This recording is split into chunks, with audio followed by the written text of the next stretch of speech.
Okay, so we're just revisiting where we left off a couple of weeks ago, commissioners, and we had the lease payment structure under discussion and the terms of that lease payment. Yep. So where are we on this? Deborah? I would ask the superintendent to give you Oh, Adam, yes, thank you. the correct numbers. Good afternoon, commissioners. Good afternoon, Superintendent. Ms. Sharp reached out for vehicle lease options for your request. And so in my budget request memo, I actually broke this down for you on page 3. The lease options are a 3, 4, and a 5-year lease. They don't do any leases longer than that, even though we anticipate keeping the cars longer than that. Every lease comes with a $545 underwriting fee. The rates are 6.35%, no matter what the term of the lease is. And so a 3-year lease, the annual payment would be $17,311. That would cause the purchase price of each vehicle to be in total $51,932. So I broke it down and gave you the difference of what it would have been if we had just purchased them outright. And so then a 5-year lease, in contrast, it lowers the annual payment to $11,018. Total cost for the vehicle, $55,090, and the difference would be $67.42 for each vehicle we purchase to go the lease option versus paying it outright. So these numbers in the budget have a 5-year lease payment, have one of 5 for 2 vehicles. Has the revised numbers or because the Yes. budget, in the budget I thought I had $50,000. Right, that has been revised Oh. based on actual numbers for We don't have 22. those. We don't have those. Right. You should have it in your printout now. I think I gave you new corrections.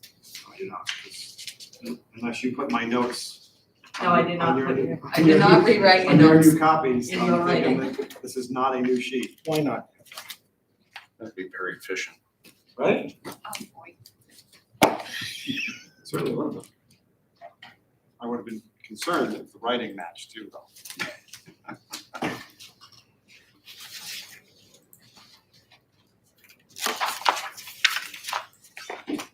So trying to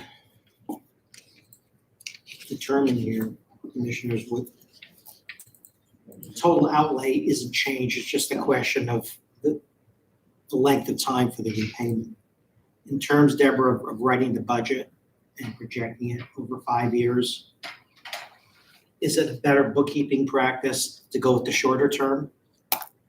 It's usually less expensive to go with the shorter term. I think Adam's telling us it doesn't really, just the payments are smaller over 5 years.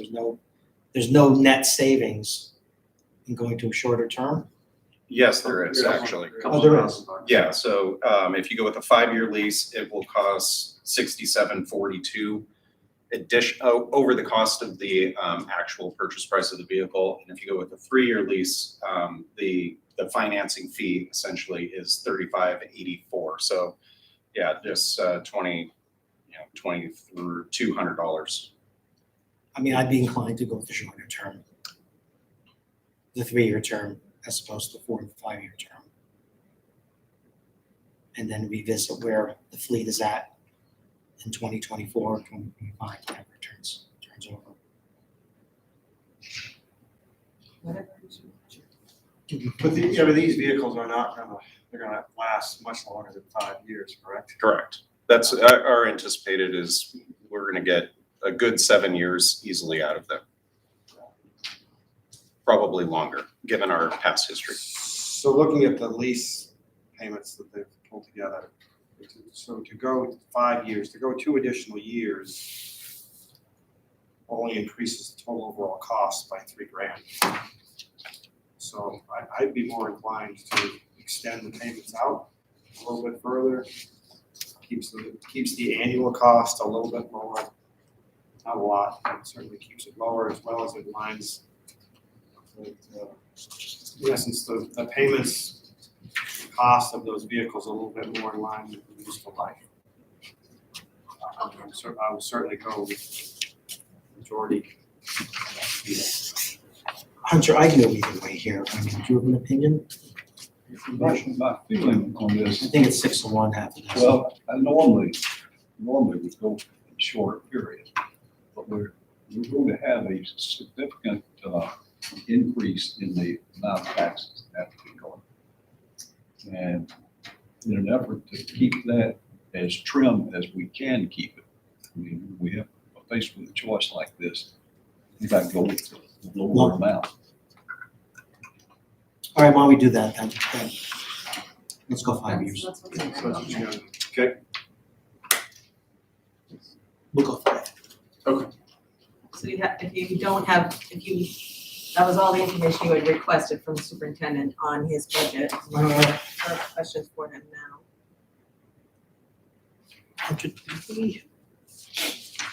We're in the midst of a deeper discussion. The corrections a couple weeks ago, we pretty much concluded. I think the other item that we should probably discuss is the request for an additional CO. But that's your other major request. Correct. Is for an additional officer. Correct. I think we got that total cost for 9 months to be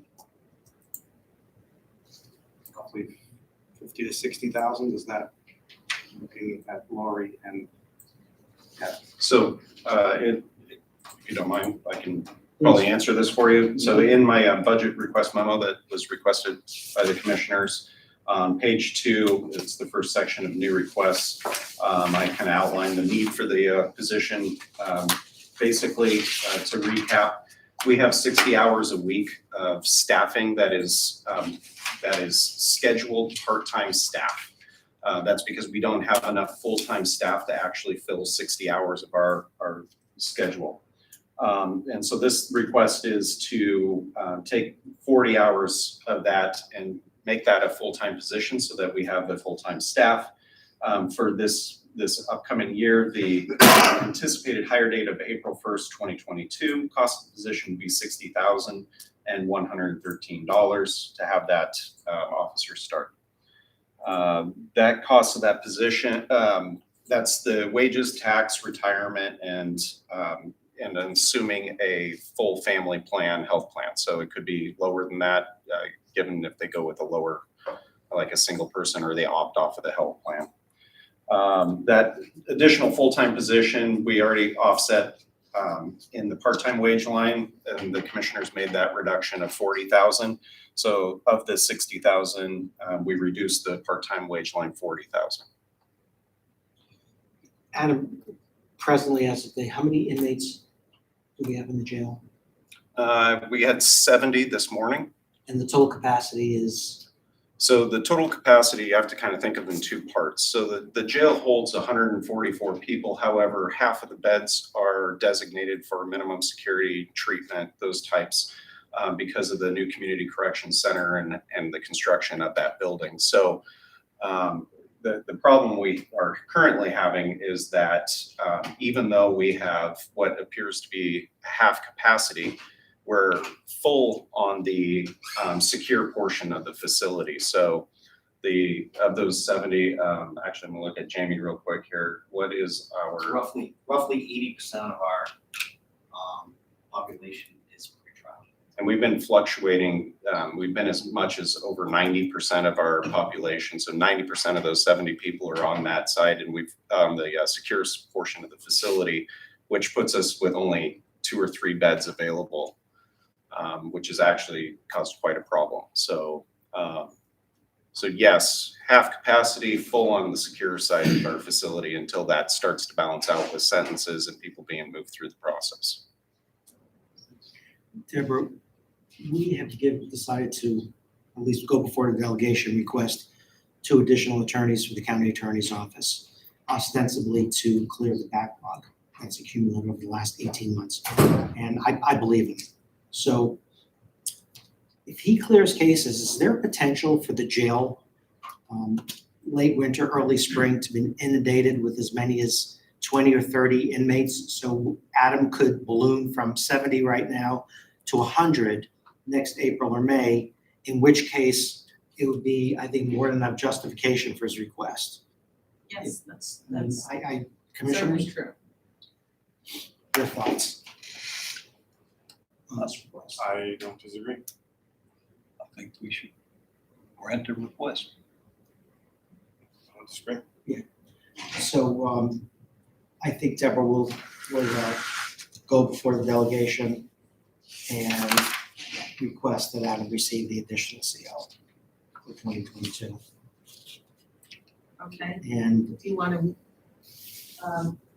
are you ready to make a motion on his the total for his department? approval of the total amount with this adjustment, with the Yes, additional you wage. have taken out, reduced the part-time wages by 40,000. You've reduced his vehicle maintenance by 2,000 at your last meeting. I think there was a $2,500 error in the new equipment, and now you want the final number on the leases, which you agreed to a 5-year lease, which would cost 22,000. So your total number now would be $5,020,351.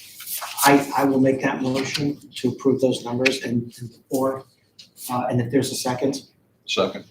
I'd like to speak to my motion before we vote on it.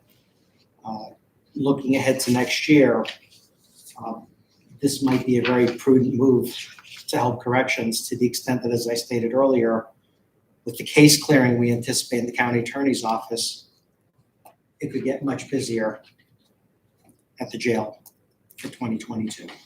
And rather than wait and see what happens and then have to request appropriation hearings with the executive committee, I'd rather drop it in there now and let the delegation decide, and I will advocate for it if they think this is justified or not.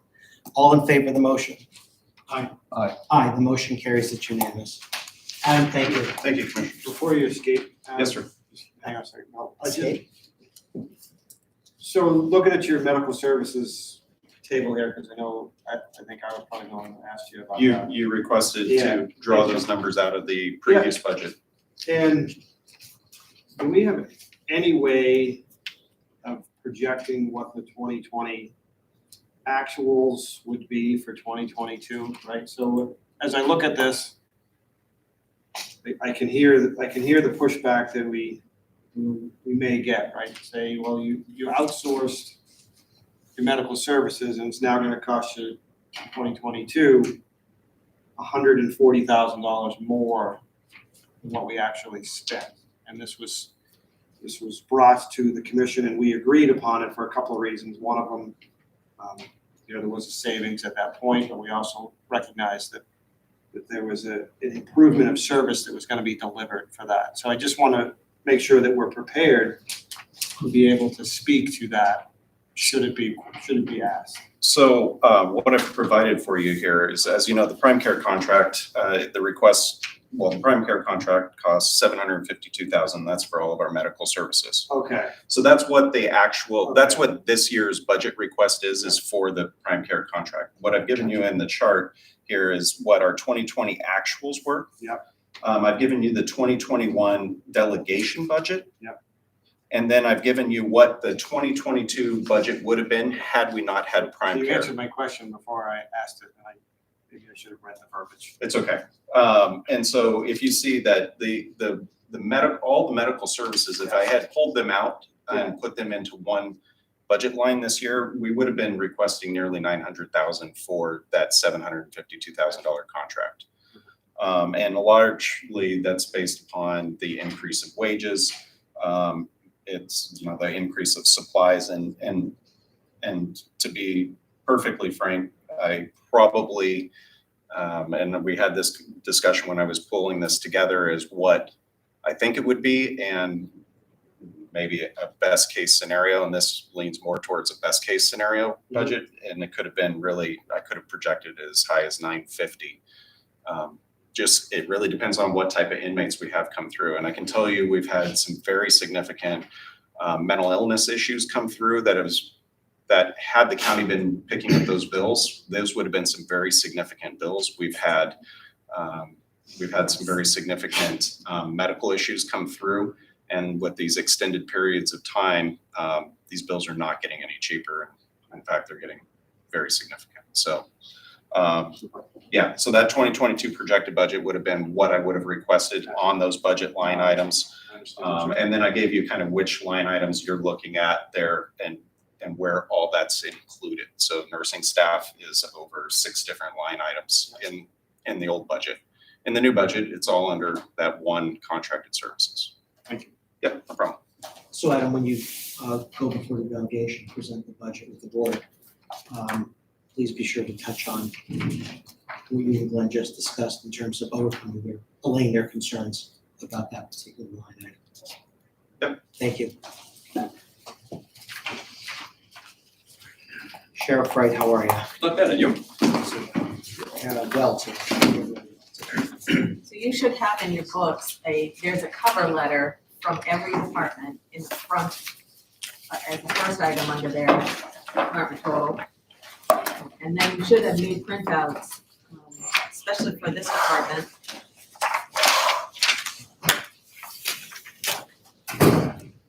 That tie to the sheriff's revised requests.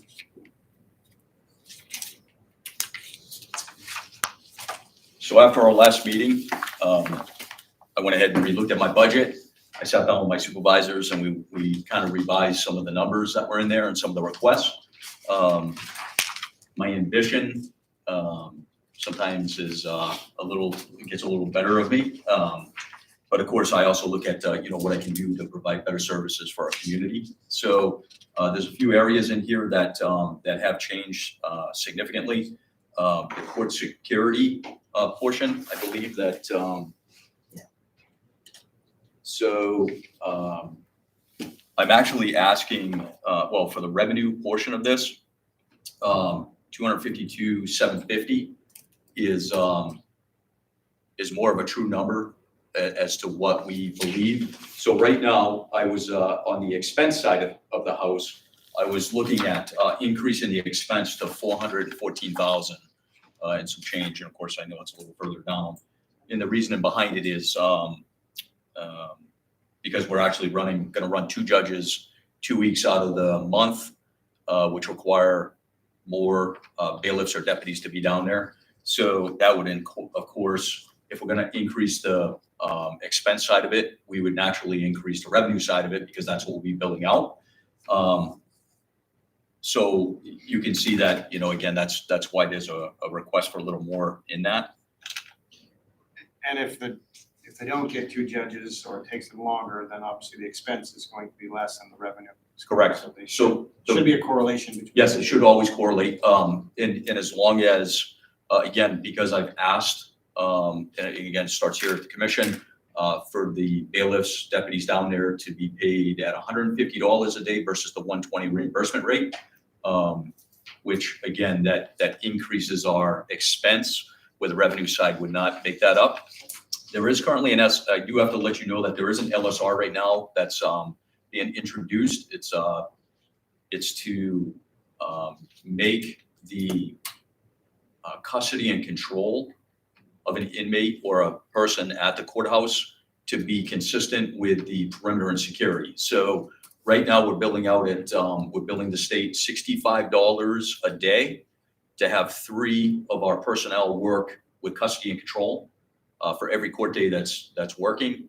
That will increase to the $120 reimbursement rate if the LSR is approved, which at this point, we believe that it is going to be approved, but it's still a big question because it's being introduced by Senator Hennessy. Prime sponsor is? Yeah, Senator Hennessy. Okay, good. And again, they're reaching out to additional senators to have them sign on. So, but it looks like that'll clear that discrepancy for the difference in the pay for the same type of work job. So again, that will change. That will add $45,000 to our court security revenue if that passes. So we had been lagging here in Belknap with courthouse security pay with respect to the other 9 the statewide average. We were below the norm, were we not? So there's a couple sheriff's departments that are paying $150 a day for their personnel, and there's other sheriff's departments that are just paying at the reimbursement rate. So all the sheriffs are talking about trying to get their rates to be increased to the 150. Because again, our staff is aging out, meaning the amount of time on the job, in that it's getting harder to hire in new people at 120 a day. So all the sheriffs have sat down, we're all discussing trying to get all of us to pay a rate of 150 a day to be consistent across the board. So, but not all of them are paying right now. Some of them, a couple of them are just like we are, where we're paying. I suspect that their hands will be forced, seeing as how we're in a very heavy employee market, non-employers market. The supply of viable people to fill any job really across the board in the county is much, much less than the demand. Correct. So I understand what you're saying here. So based on my initial request, I've changed the, as we get into the expense portion, line 51-120, wages full-time. That's down to $656,925. That does include one new full-time addition in the deputy ranks. The cost of that is $39,156. If that person was hired on April 1st, and the entire line would be increased by $57,555 compared to last year's budget. And that's, again, some of that's due to contractual increases and things in wages.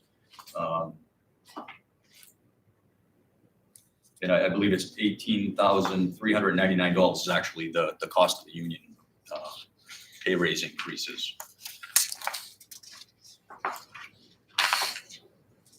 So that's down from, the last time you saw this budget, there were 2 full people. Correct. There were 2 full-time people. I decided that the Sunday coverage and the evening coverage is that person would cover was a little more ambitious. So I can see that with the board that I could probably go without that for this period of time.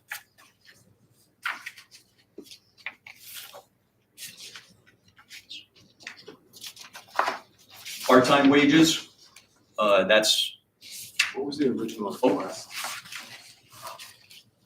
Full-time wages, is that number changed? Yes, Did the old sheets get pulled out? I don't believe so. I'm in the wrong place. I didn't do the, I don't have any old sheets. What was the number before?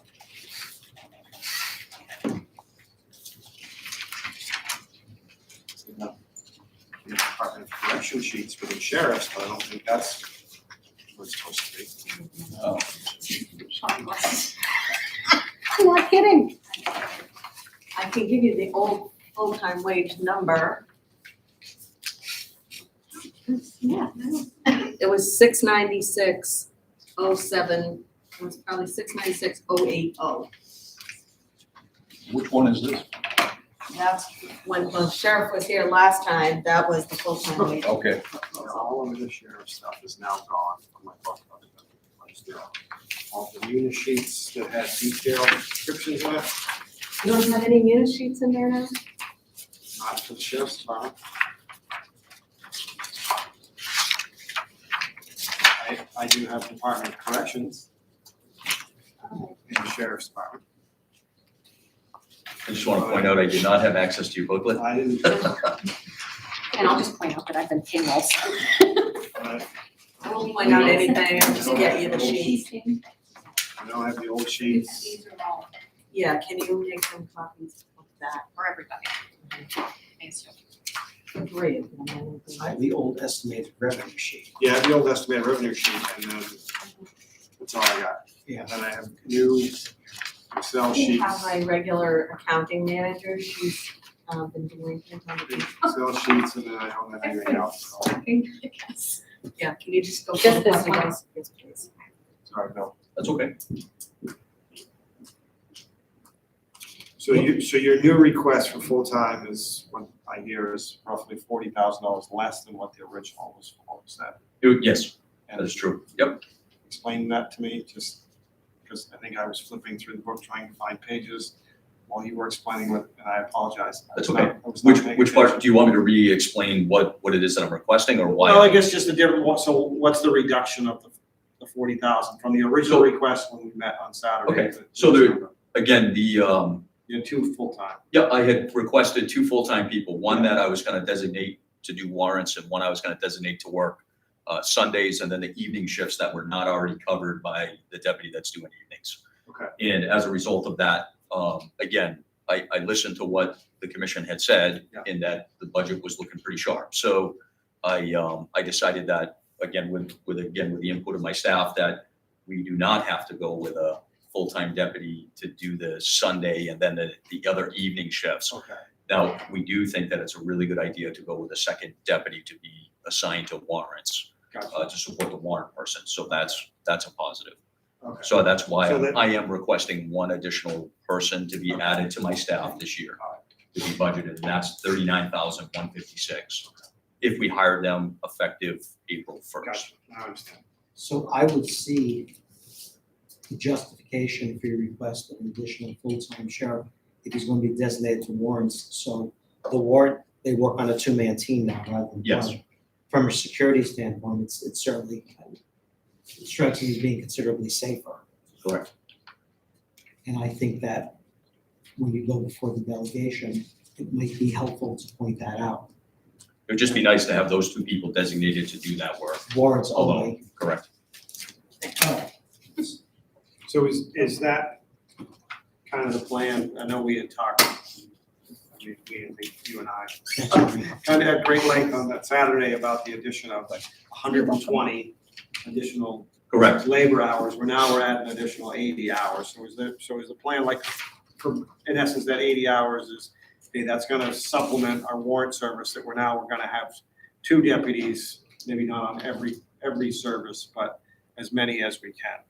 Correct. So the deal of it is this. So the warrant deputy that we had was not completely gone 40 hours. They were gone, basically, they would handle things at times here and then they would be gone. So this right here bringing our deputy back to actually doing warrants here for the county alone. So that, yes, that adds extra work hours, if you will, that's dedicated directly to the county. It still does not negate the fact that warrant service, we should have more than 1 deputy trying to, deal with these people. So adding a deputy to my staff will dedicate that. So those 2 will be a traveling team to be able to just go out and deal with warrants. It also allows for us the opportunity that in the event that if there's no warrants to be worked, or if there's a lull in work product, we can reassign these people to, of course, do the other work of the sheriff. So it gives us an opportunity to utilize them in more beneficial fashion for the work of the sheriff's department alone. Bear with me, I'm a little bit confused, or maybe a lot confused, I don't know. In the past, we've only used 1 deputy to do warrants, is that, no, I understand it. Yes. So it's a safety factor, better to have 2. Okay, so you've gotten 1 back from the marshal's office, Yes, and what you want to do is add 1 to go with that deputy. correct, to work hand in hand. Yep, so there'll be a team. Now, has there been any incident where 1 deputy has not been, has been endangered, in your opinion? Not that I'm aware of. Have we had incidents of people escaping out windows while the deputy was being, entertained by family members or friends within the house? Sure. Yep, and I've been subject to that. But there's, our goal is to have 1 deputy that's in control and contact with the person, and then 1 deputy that can control the environments that's around them. So it's more of a safety factor. And on top of that, you got 1 that can watch the front door and 1 that can watch the back door type situations. In the past, so our department for the last several years has operated where we've had a warrant guy that's been assigned to the marshals, and they do work our area, like that deputy did work our area. They weren't completely gone, but they weren't focused here. So they work here sometimes and other times be outside of our area. or not working on our warrants that are associated with Belknap County. So where we come into a kind of an issue is a lot of our warrants that we had cleared, like last year, a lot of these warrants were derivatives of local police departments having contacts with people that we have warrants for. So they would arrest the people on our request. And a lot of times it happens after hours and at night, things like that.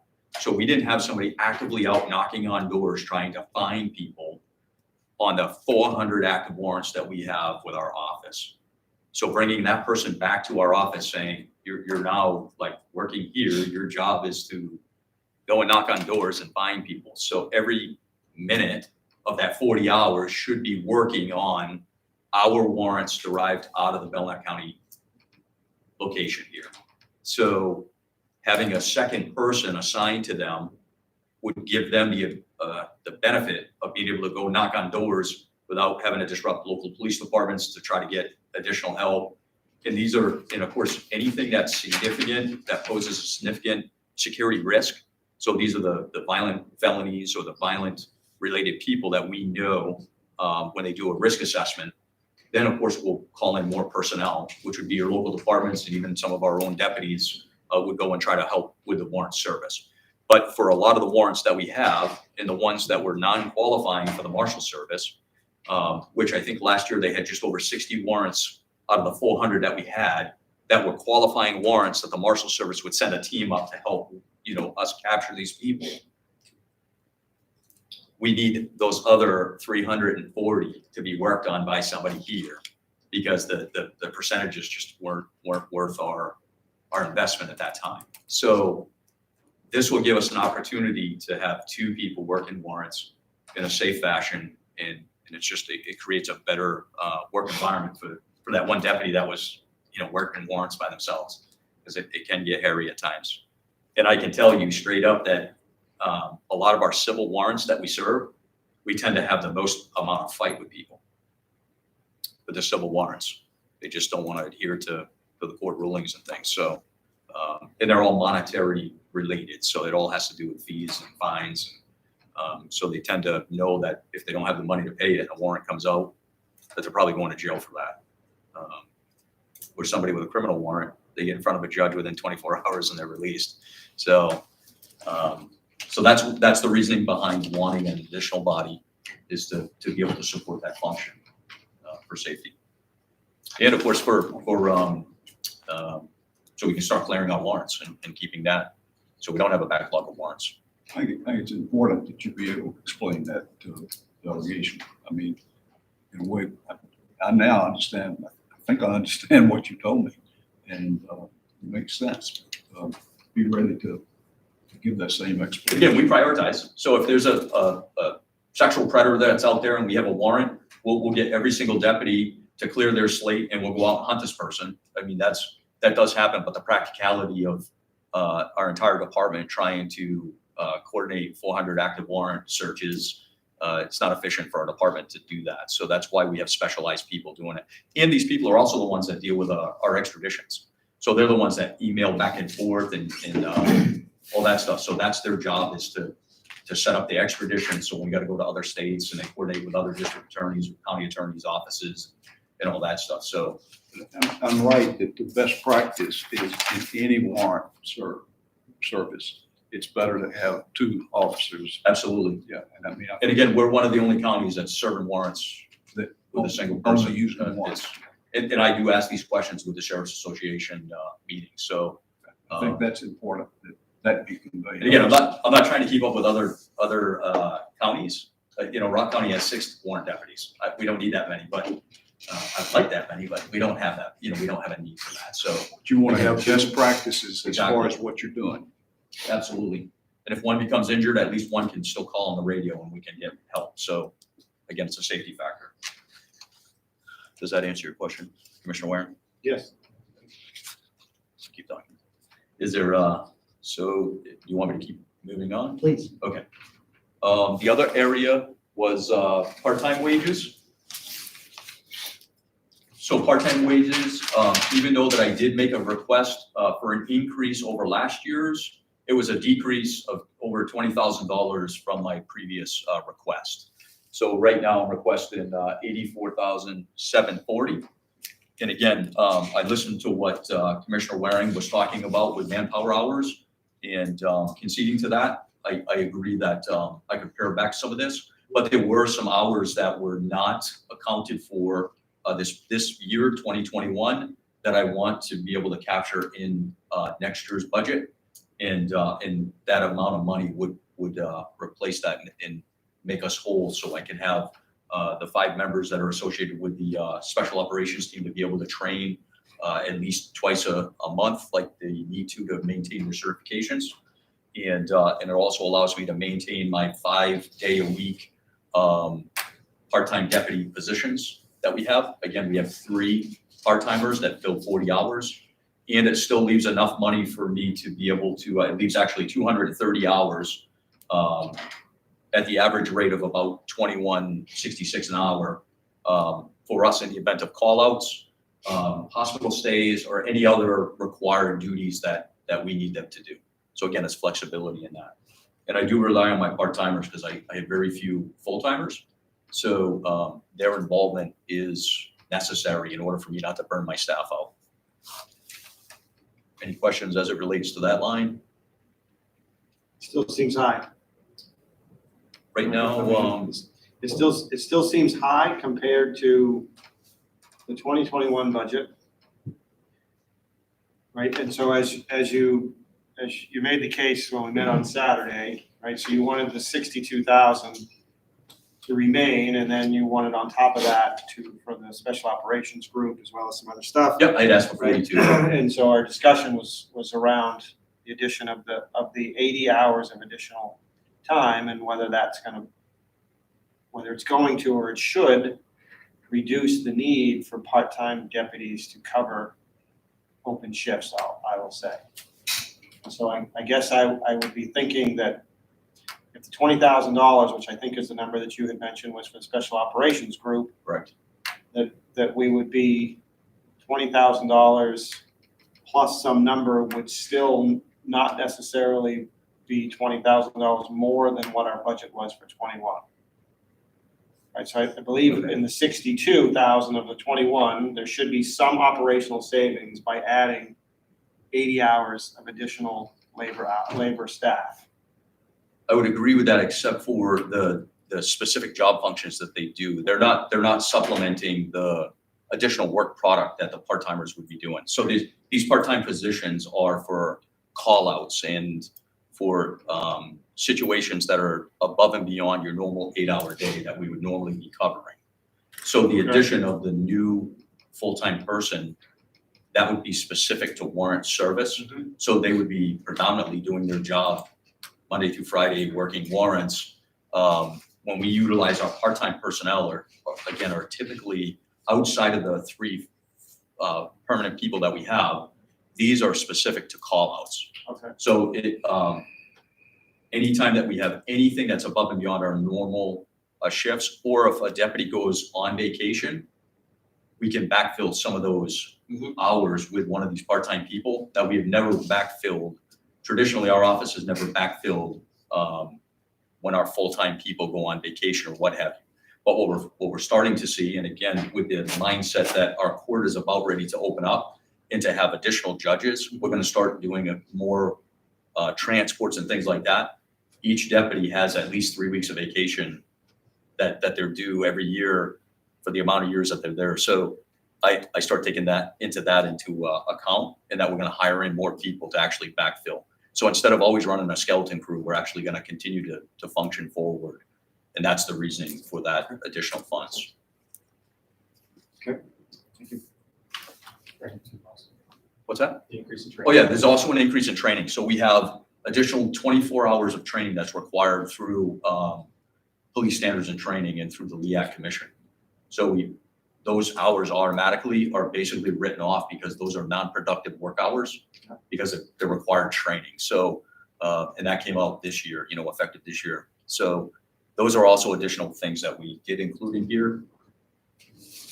Roughly how much would be explained by the training component of that line? Well, we have 21 deputies. Rob, you got your calculator all right?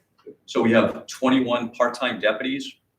It's multiply that by 24 and then multiply that by 2166 on average, 21.66.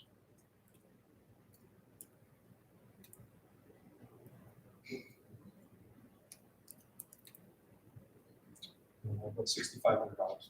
So that's 6,500 right off the top, just for that training alone. Well, I really think that you need to be able to, when the delegation asks you that this is going to jump out, and you almost need the numbers explaining piece by piece that increase, because the increase is very apparent, and knowing, based on my past experience, there's going to be inquiry about that. Okay. Well, Bill, I understand Commissioner Waring's expectation that there be a $20,000 offset on the part-time line item. However, if the board were to ask you to pare that down and then you go before the delegation and they pare it down further, that would put you in a disadvantageous position budget-wise in early 2022 and would put us, the board and the commission, of having to request an appropriation hearing. So right now, and I broke it down in this paragraph, I have 3 part-time personnel that cover a 40-hour work week. Right now, them 3 covering it for the year is $47,860.80. Then we have 16 hours a month for 12 months that we require our 16 hours a month times 12 months at $21.66 an hour. For our special operations guys, that's $20,793 is what the expense would be with that. Now, And then what are we up to now? So that would be, you get your bill around, it's right around 67, yeah, 68,000. Okay. And then on top of that, we have, and of course I had them do this, but 21 part-time personnel, $21.66 an hour. For the 24-hour training, that's $10,916.64. And you guys did get this print out, right? This memo? Yes, Okay, yeah, we got all right. Yeah. And then, so 79,570 is the total for all mandated training, 40-hour coverage at the office. So in reality, $5,165.80 is what's being requested just for the incidentals, the call-outs, the hospital stays, anything else that I want above and beyond that, which again, at the rate of pay that they're paid, that's 230 hours. So I get 230 hours of work out of these people is what I would have on the books. So I tried to explain it. And I probably should have just looked at this and read it to begin with than trying to, but that's how I came up with my numbers. Yeah. I'm gonna jump in because I think I can help the conversation a little bit, because I think when we talk about the next line of your overtime, I think is where things start to balance out, right? So you obviously have a reduction in your overtime. So I actually just ran the amounts for full-time wages, part-time and overtime for 2021 compared to 2022, and there's a $59,000 increase, which to me is your full-time officer, full-time deputy, sorry. Yeah, Deputy. at least 40,000 of that. Yep. Right, so to me, wherever the numbers get moved to me, the conversation is an aggregate for your department. It's you're in essence requesting $60,000 of additional deputy compensation time, whether it be full-time, part-time, or overtime, as well as the offset of that is requesting an additional deputy at the cost of $40,000 plus $20,000 for additional training. Okay. It's kind of how I hear it, right? So when I look at it that way, it all seems to make sense, right? But we can certainly get caught up in the weeds by looking at a line item, and I think that it benefits us as well here, as well as when we talk to the delegation of talking in aggregates, because it can become, the conversation can be much clearer. Okay. Because,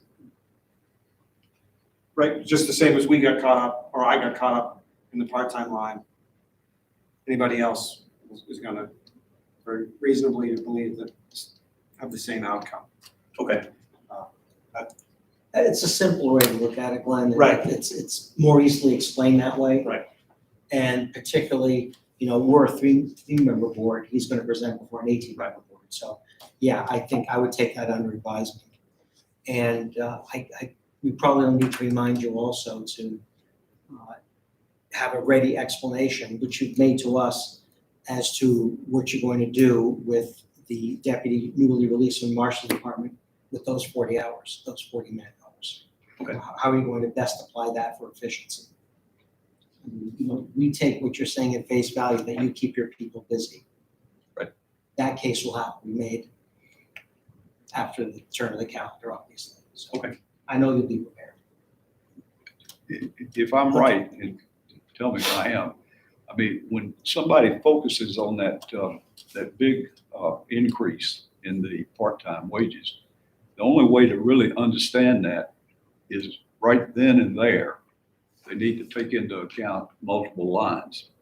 And then explain, if you look at the multiple lines and compare it with what we did before, makes sense. Mhm. And I think you're absolutely right. I hadn't done it. I was really, that jumped out at me when I saw it. Excuse me. But I think if you look at the multiple lines, it's not surprising at all. I mean, it does balance out. And then going down to overtime wages. So that I reduced, and again, that signifies the reduction of the 17,000 that the offset from the revenue for the joint operations. So I reduced that down. I can't help but add, throw in the one point that this is a perfect example where an idea of having line item authority and transfer restrictions is unrealistic, Totally. right? Because this is a perfect example that where the sheriff should be, through us, appropriated $760,000 for his deputy unit, whether it's full-time wages, part-time wages, or overtime. Here it is to get the job done, which is what the request is. Yeah. So, sorry. I'll step off my soapbox. I don't disagree with you. Let's see, of course, the health opt-off and the sick time incentive, that's all done through administration, so I don't even know how to explain that. They were corrected, they were revised and corrected, so we have now the correct numbers. Same with the payroll tax and the retirement. Right. Telecommunications, Before you get there, can you talk to me about public relations again? yes, so, It's a small amount, but yep, so right now I've invested about $1,000 out of my own pocket for the different events that we go to. So we have like National Night Out that we participate in. in the Sheriff's Association or the Belknap County, there was some nonprofit association. Yeah, so we have, Do they contribute to some of those things or help fund some of those things? so as the sheriff, I don't ask them to contribute to that. Yeah. I think if I'm doing it as an office, that really we should be, it should be kind of a budgeted item to where it's not like a donation of flowers or recognizing, an individual for something that's, that exceeds whatever their normal work or what have you.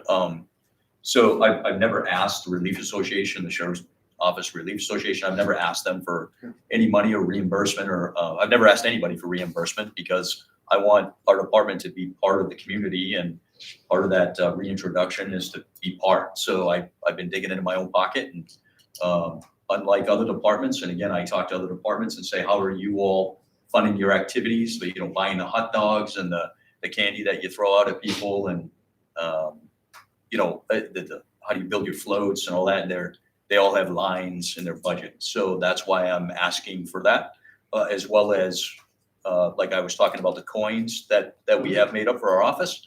Again, we give a handful of those to our deputies as they're headed out to go to Florida, and they have a TSA agent that helps them out get on the plane and all that while they have a firearm. Then they hand off these coins, and they're just good little trinkets that show a little bit of appreciation. And again, so I've asked for consideration for that to be in the budget versus being out of my pocket. And again, if it benefits me directly, then I pay out of my pocket. But if it's the department or the office that we're representing the county, really it should be a budgeted item.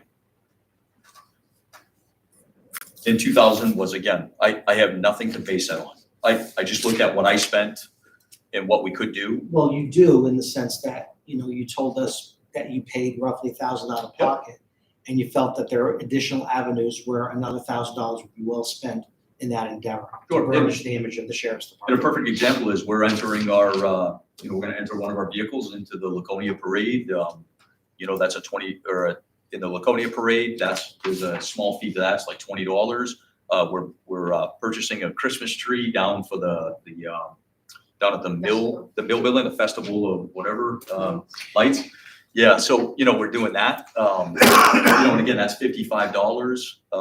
And then $20 for the Tilton Parade. That, again, it's all holiday related. It gets our department out there and I'm paying for it. So it's coming out of my pocket. And again, I just asked that we consider, maybe it'd be a budgeted item for things like that. Again, it impacts our community and our department, so. There's other members too that, I know I've done a couple $100 myself Yep. too, so that $2,000 is I think a very realistic number with just the money that the sheriff spent and other members. So. I only talk about what I put in, so I don't want to talk to my employees because they do their own stuff. Yeah. But just give you an idea of what's Telecommunications. telecommunications. I don't remember what that changed.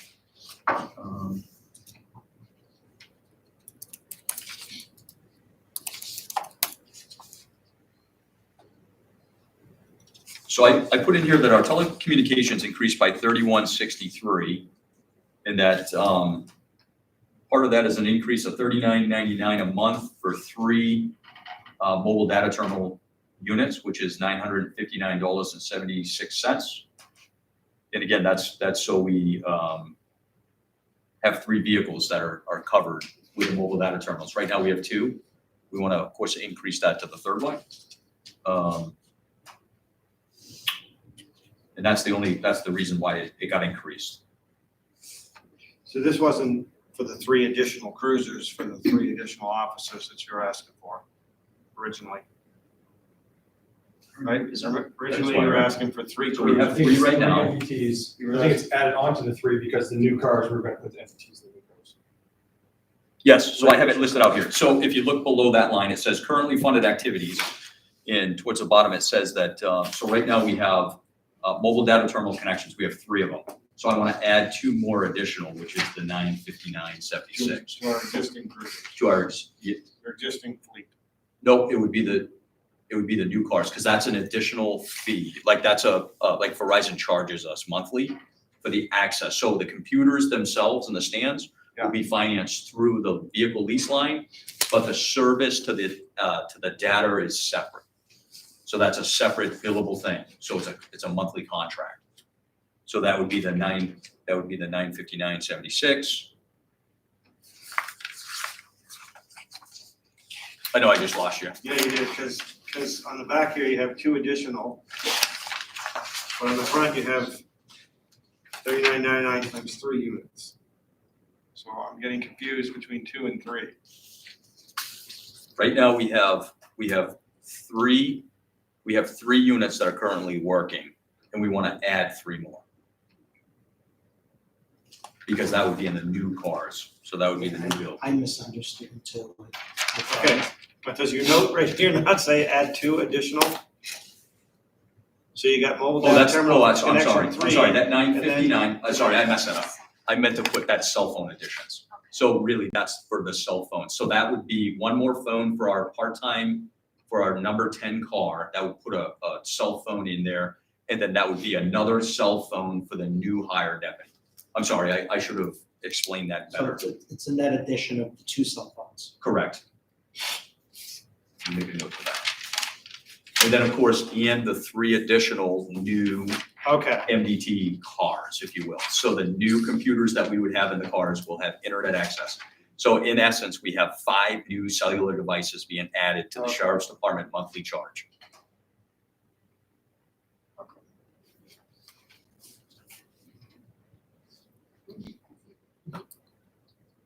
Yeah, it took us, we went through this A lot. Yeah, yes, we went through it quite a bit.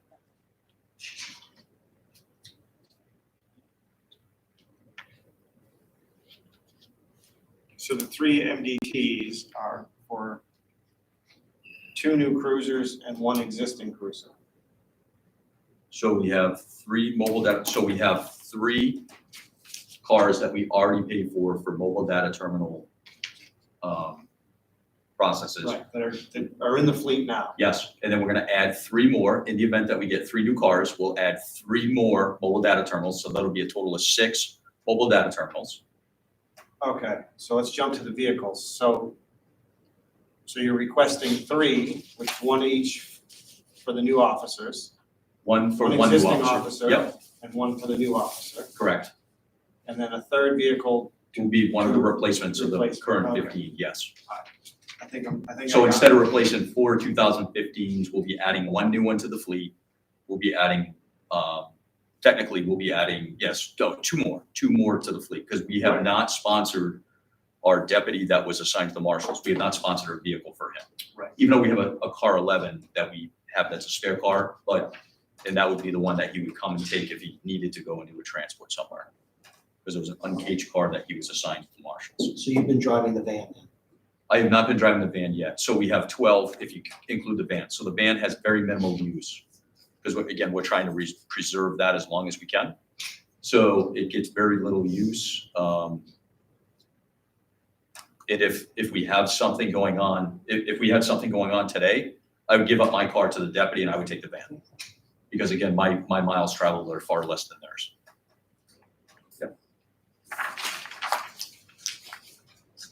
So does that make sense with just to make sure that the Yes. cellular I devices? think I got it. Okay, all right.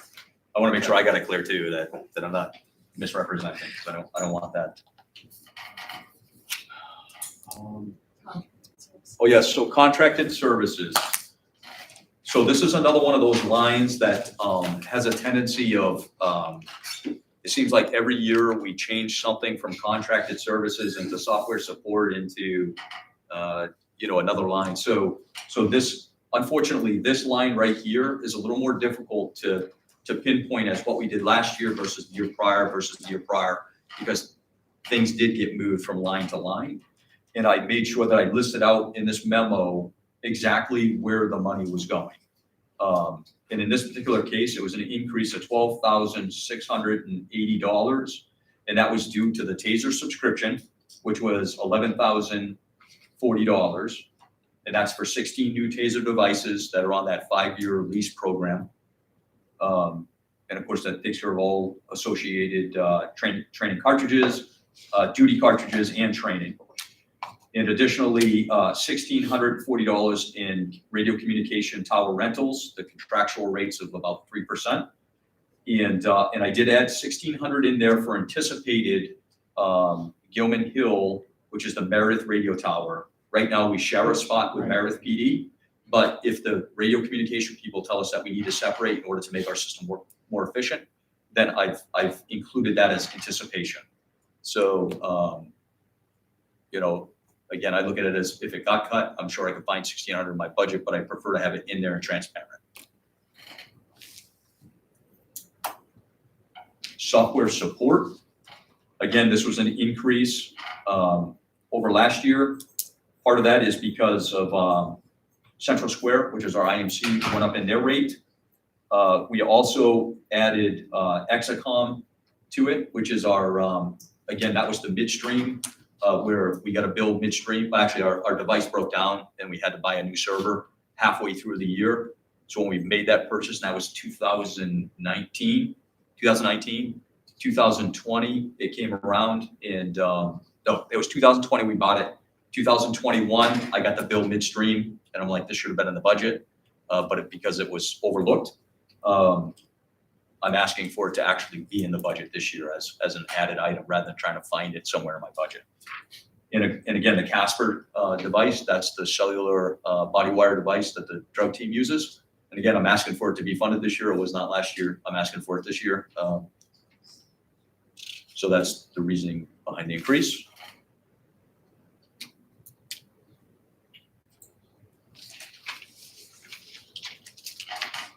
The next area that was of concern was the extradition line. Initially, I had requested a little bit higher as an extradition cost. I think I had originally asked for 10,000. Again, after conversations and looking at what we have forecasted for extraditions, we decided to bring it down to the $6,000 mark. And again, we did well over expend this year, but we brought a lot of people back that we were forecasting to bring back at the beginning of next year. We've already brought them back. So we do have one that's still scheduled that's out of Florida, which is a fairly decent cost. Yeah. And again, this is the extradition line is kind of an insurance for if we do have to go somewhere and get somebody. We do have 400 active warrants. Out of those, I would probably say 100 of them are entered into the NTIC computer system. And then those 100 probably are all extraditable somewhere outside of New England, which again, we start looking at how far away they are, depends on the cost. So You're gonna fly to and from Florida? yes, so we were using a company and we used to pay 79 cents a mile, which made more sense for us to contract with a company. But since then, the costs have of course increased. And in the Marshal Service, they used to do Con Air and they used to, transport those people, but now they have minimum fees. And those minimum fees exceed what it cost me to send 2 deputies on a flight to a location. And then of course they stay a night and then fly back. So Regular domestic flight. yes, yep, and it's all coordinated, and there's only certain airlines that we can take, and there's a bunch of hoops that we have to jump through, but it does happen, and so we've been able to save money there. But again, this kind of goes back, I lose 2 bodies for 3 days when they go either Florida or Texas or any of those states where people seem to flee. So that's the reason behind that. And again, initially I inflated it a little bit just based on what we believe that we were gonna have for numbers this year. And then after, again, talking to the staff, we decided to pare that back a little bit based on what we already have in custody or what we might forecast. Office supplies. It was a very small change here. I thought that one was the same. It's the same as last year. Yeah, that's what I want to say. I think that was that the desks? No. 56. 200. No, this is the same. Again, it was just, I asked for it to remain at current. Covers paper products, pens, pencils, envelopes, ink for printers, not covered by the contract. Generalized office setting needs. But paper and ink were the top reasons for that line. That's the most expense that we would have out of that. Vehicle maintenance and repair. Again, we increased that to, we increased it up $3,000 from last year. And again, that's because of the aging fleet, just different things that we want to have done to our vehicles over the time. We are getting some things done this year that that we knew were going to have to happen. I think I had that at 15,000 and we reduced it because we're getting stuff done this year that I could find in my budget.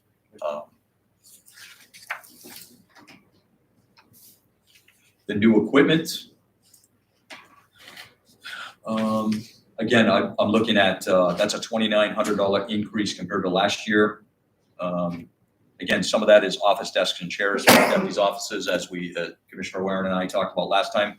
I'm asking for 3,000 to be kind of earmarked specifically for that. I'll get as many desks as I can, for that cost product. Ballistic vests, 4 of them at 800, which is 3,200. Patrol rifle and shotgun replacements, 3 of those at 800, that's 2,400, and then $1,000 for 2 sets of stop sticks. So that's the spike strips that we have. And because our deputies are out there more frequent, and because they're not covered in a specific, they're not stuck to a geographical time, or geographical area, sometimes we do get called upon to be able to deploy and utilize this type of device to help the local units. So that's why that request is there. The vehicle lease line, that I have pared down as well. And again, I'm asking for a $41,954 increase over last year's budget. I had originally asked the commission here to consider 4 vehicles. I pared that down to 3 now. I think that part of our reason, or part of my reason, Sorry. it's okay. Part of my issue that I have right now is that we have a 2014 car, which is mine, which is fine. We have 4 2015s, because again, we purchased 4 in 1 year, which kind of offset like the whole process. So initially, when we came into this, we looked at the ages of the cars and the potential for breakdowns in frontline vehicles. And then, of course, with the loss of the marshal's vehicle, we started considering what we're going to do and how we're going to do this. So we just decided that 3 vehicles would probably be a good opportunity for us to get into 3 leases this year, as well as next year, I would come in and ask for 2. That gives us 5 cars over a 2-year period, and we start transitioning our vehicles out a little better that way. We do have a couple vehicles that are lesser mileage vehicles that we can redeploy out to our staff that we're finding are doing longer distance transports and things like that. So I did explain in this memo exactly the way that our lease right now is currently scheduled. Unlike the jail, who traditionally does not get new vehicles, I would prefer the sheriff's department to continue to have the shorter length of leases due to the amount of vehicles that we have, and the rotation process will probably be about the same as the jail, because typically we're looking at, we used to look at every 5 years replacing our cars, and on the 6th year is when you'd receive it. Now we're moving it to like 7 or 8 years. So just based on our previous funding. So with that, I would prefer it to be the lesser of the leases, but I don't think we should go right out purchase at this point, just because of the budget spikes that we get in our current fleet. So again, I listed that out for clarification for you folks, and I made sure that I sent it to Deb Shackett ahead of time, the county administrator, to make sure that it wasn't something I missed in the lease payments or what have you.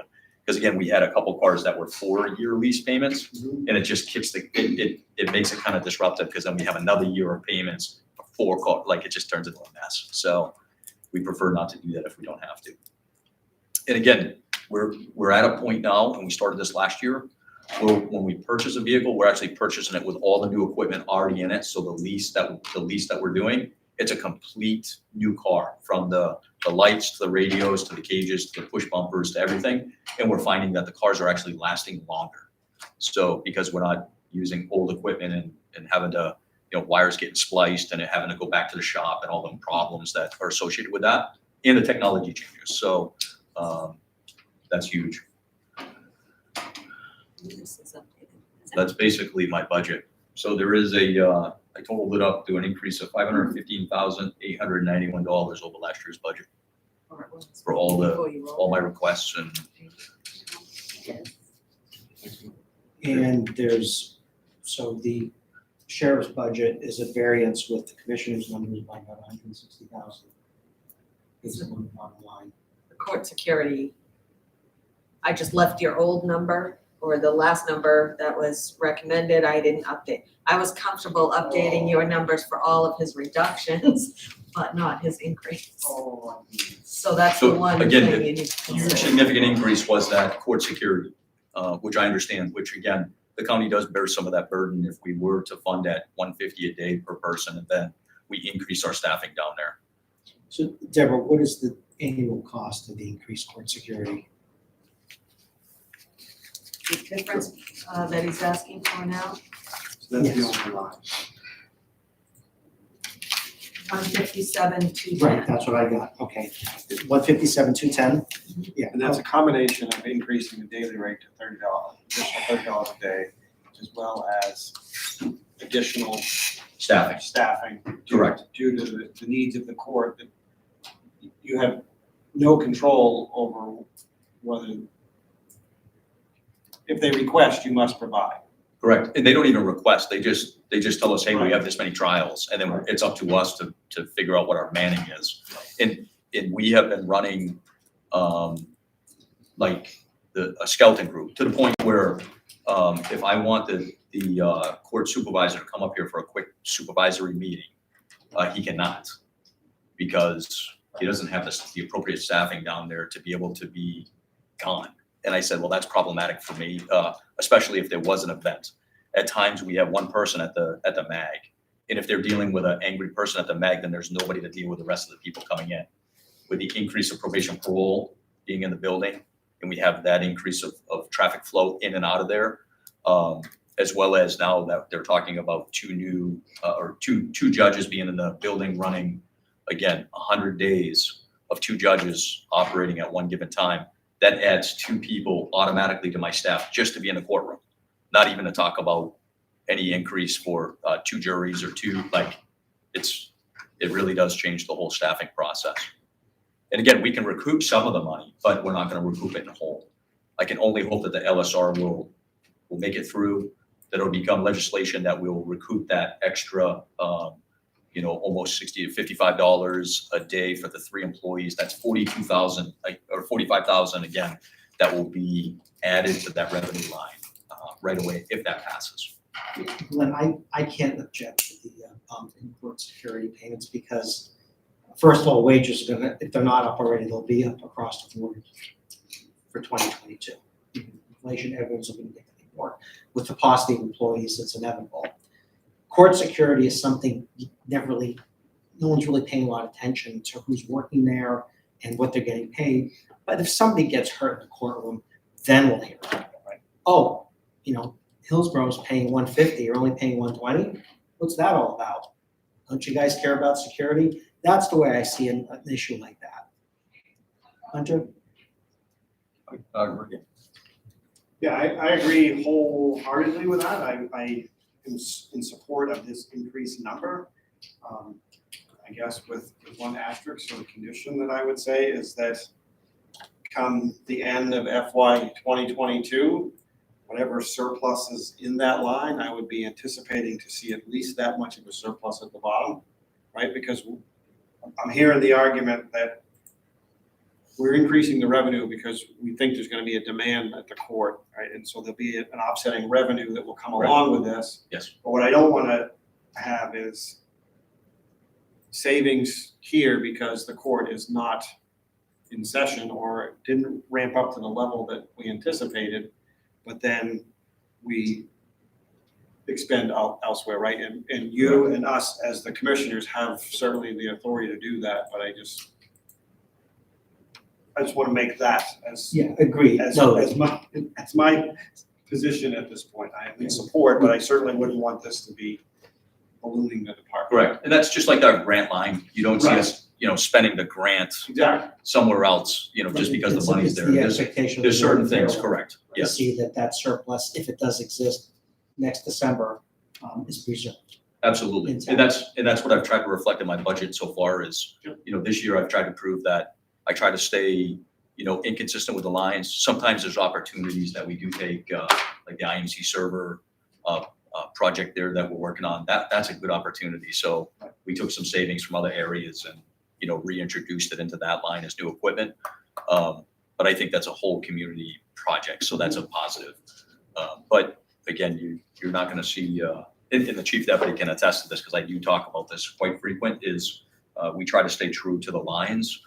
And if we're going to do a change somewhere, personnel is personnel. So if, as you see in my budget this year, we've gone well over in our dispatch overtime line, but we're very underspent in our dispatch part-time line. And part of that is the employees either not being able to work or not coming to work, but our full-time people have been. So that's kind of a trade-off, but that's kind of the rationale that I have behind that. So. Yeah, we appreciate that you made the suggested adjustments that were requested a couple of weeks ago. I think this is a workable budget. I think it's ready for presentation. What say you, Commissioner? Yep. Is there a motion to go forward with these numbers? I'll move for the sheriff's recommended budget. Second. All in favor? Aye. Aye. Aye. Thank you. Motion carries. Thank you, Bill. I was trying to get my calculator where I was trying to get to that number. My phone locked up. And then all of a sudden the radio played, so you did have that. Then I you wasn't go, actually then you go on texting or anything. WWR, I see really, see what the weather is. no, I just wanted to get to my damn calculator. I'm sure it'll work now. Yep, it's fine now. Here it is. Okay. nursing home revenues is your next topic. What was that, Deborah? Nursing home Right, revenues. yes. Shelley, how are you? Good, how are you? We're staying in the game. I like that. So the revenues for the nursing home was, we talked about revising and making it match the 100% of the expense. So we looked at, I think it was 2019, wasn't it? That we used those numbers to kind of readjust the numbers that I originally submitted. Is that the sheet that's now This, dated November 18th? That's not right? it says 2020, this new one. Not 2019?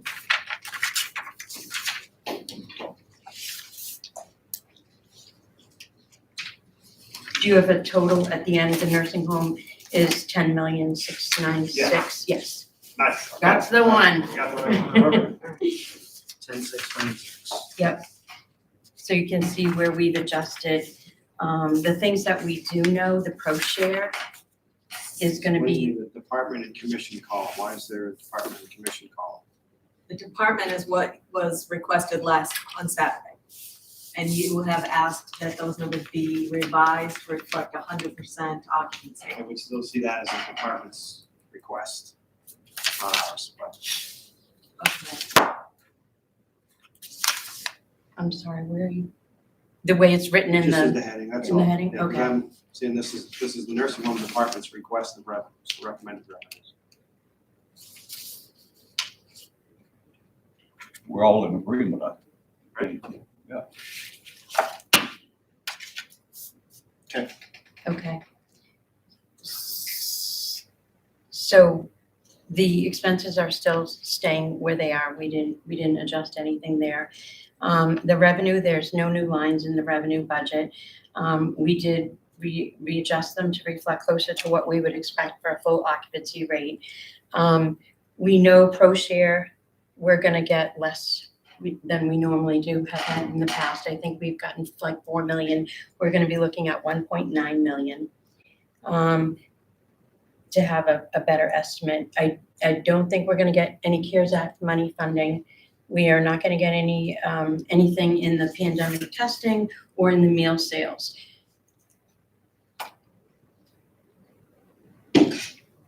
Yeah, so- Would be on your, is the net cost on the bottom of your revenue page there? Because you had asked about that, to kind of bring that point home, that the expenses for the nursing home is 13 million. The revenue we're projecting is the 10 million point six. So there would be a net difference amount to be raised in taxes of 2.7. That was kind of the messaging I got.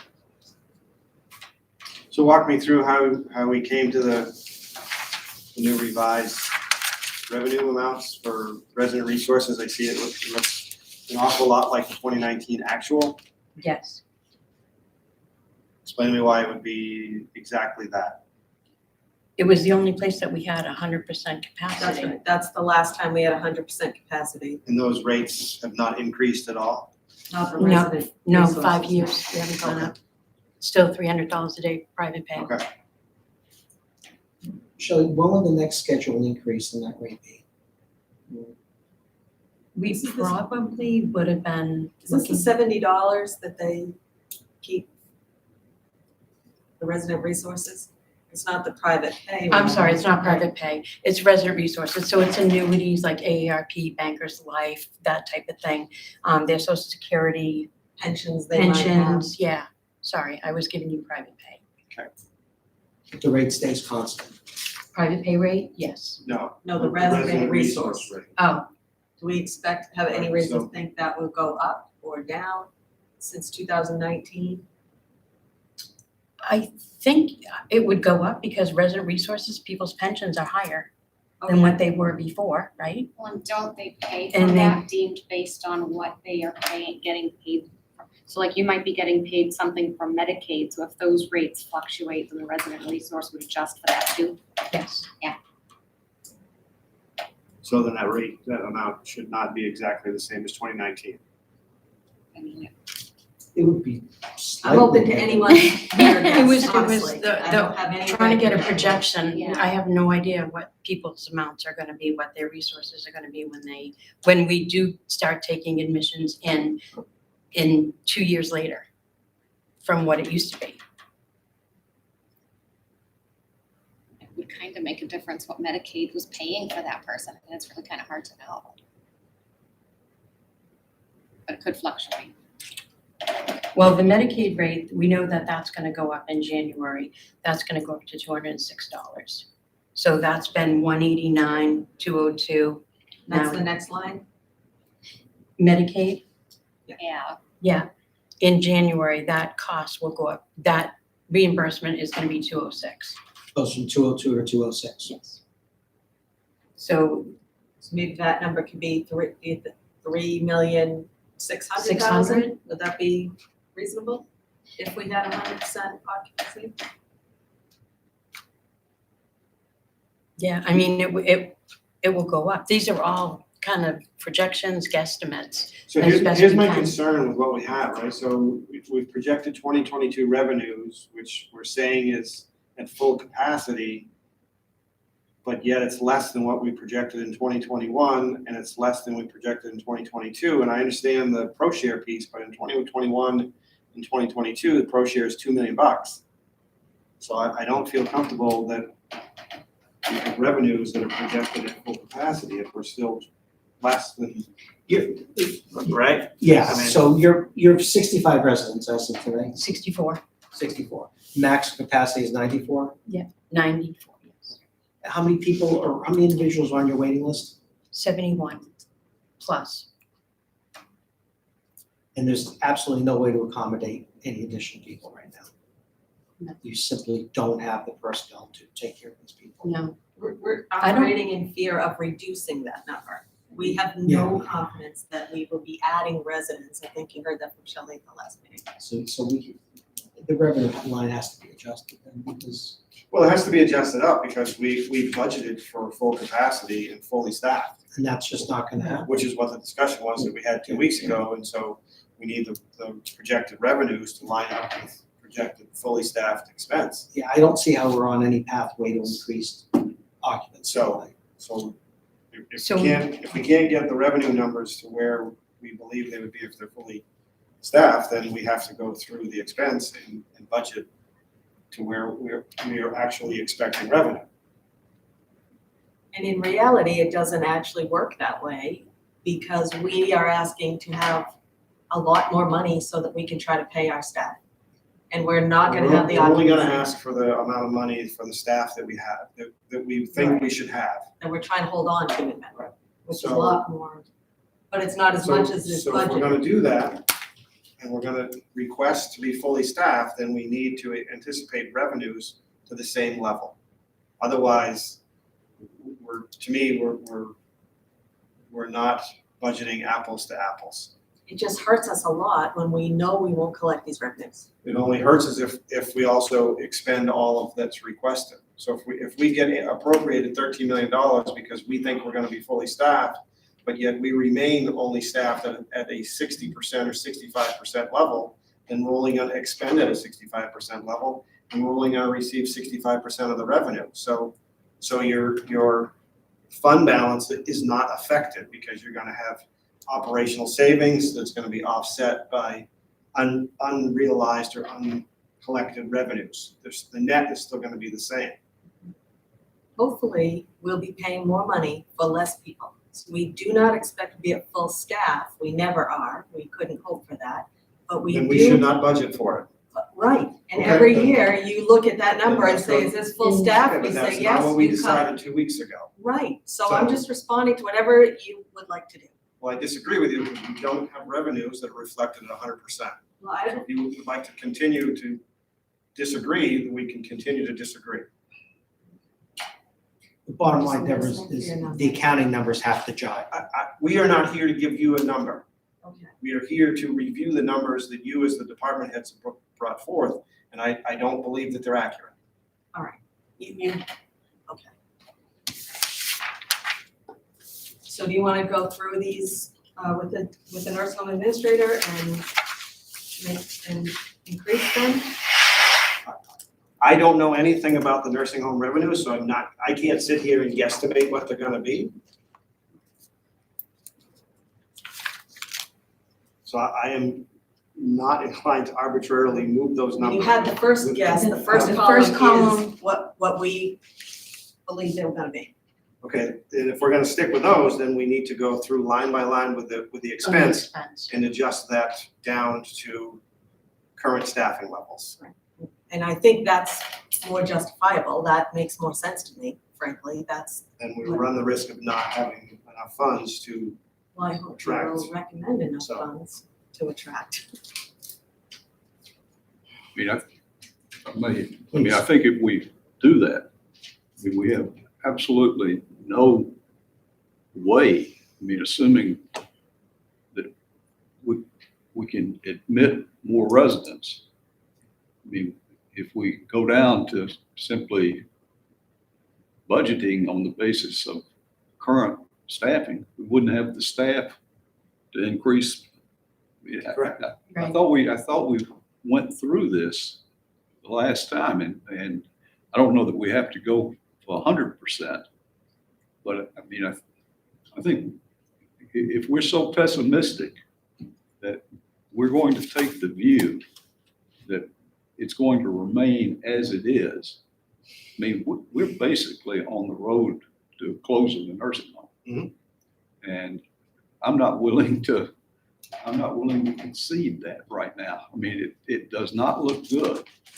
But I think there should be enough built into this budget that we could, if things turn around, I mean, and we start being able, from a COVID point of view, to take more residents. I mean, if we had more staff, could we take more residents right I now? don't think so. We could, but I don't foresee us taking any residents with the staffing we have right now That's not, till okay. June. May or June would be best guess with the staffing we have right now. We're looking at closing and going down to one unit. So, So Did you say if the staffing stays the same as it is right now, next June, you think you could take more people? More residents? more residents. No. And getting more staff. You were saying if you get more staff, If I get more staff. by June, you think you could take more residents? so Deborah, what can this board do today with these numbers to give the nursing home the best chance to add staff, add residents, and maintain a nursing home in Belknap County? Is it, Glenn, is it better to go heavier with these numbers or lighter?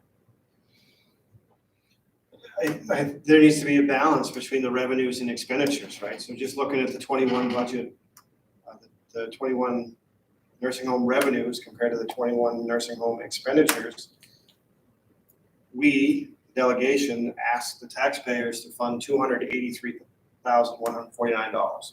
That was the delta between budgeted expense and budgeted revenue, right? We're asking, with the current revenue projections that we received today, we're asking to now make that $2,755,000 is the tax consequence to the residents. What are the That is- numbers again? $2,755,000 is the tax commitment to fund the nursing home for 2022 based off of the revenues and the expenditure that we have before us. And what was it last year? $283,149. When I, Right, so I think that if we are requesting tax support for the nursing home, certainly in excess of $1 million, I think we are not doing our best at this point. I think that number needs to be somewhere is probably closer to $500,000 to $750,000. I mean, I think if we go down that path, I mean, we are basically in advance saying the nursing home is dead.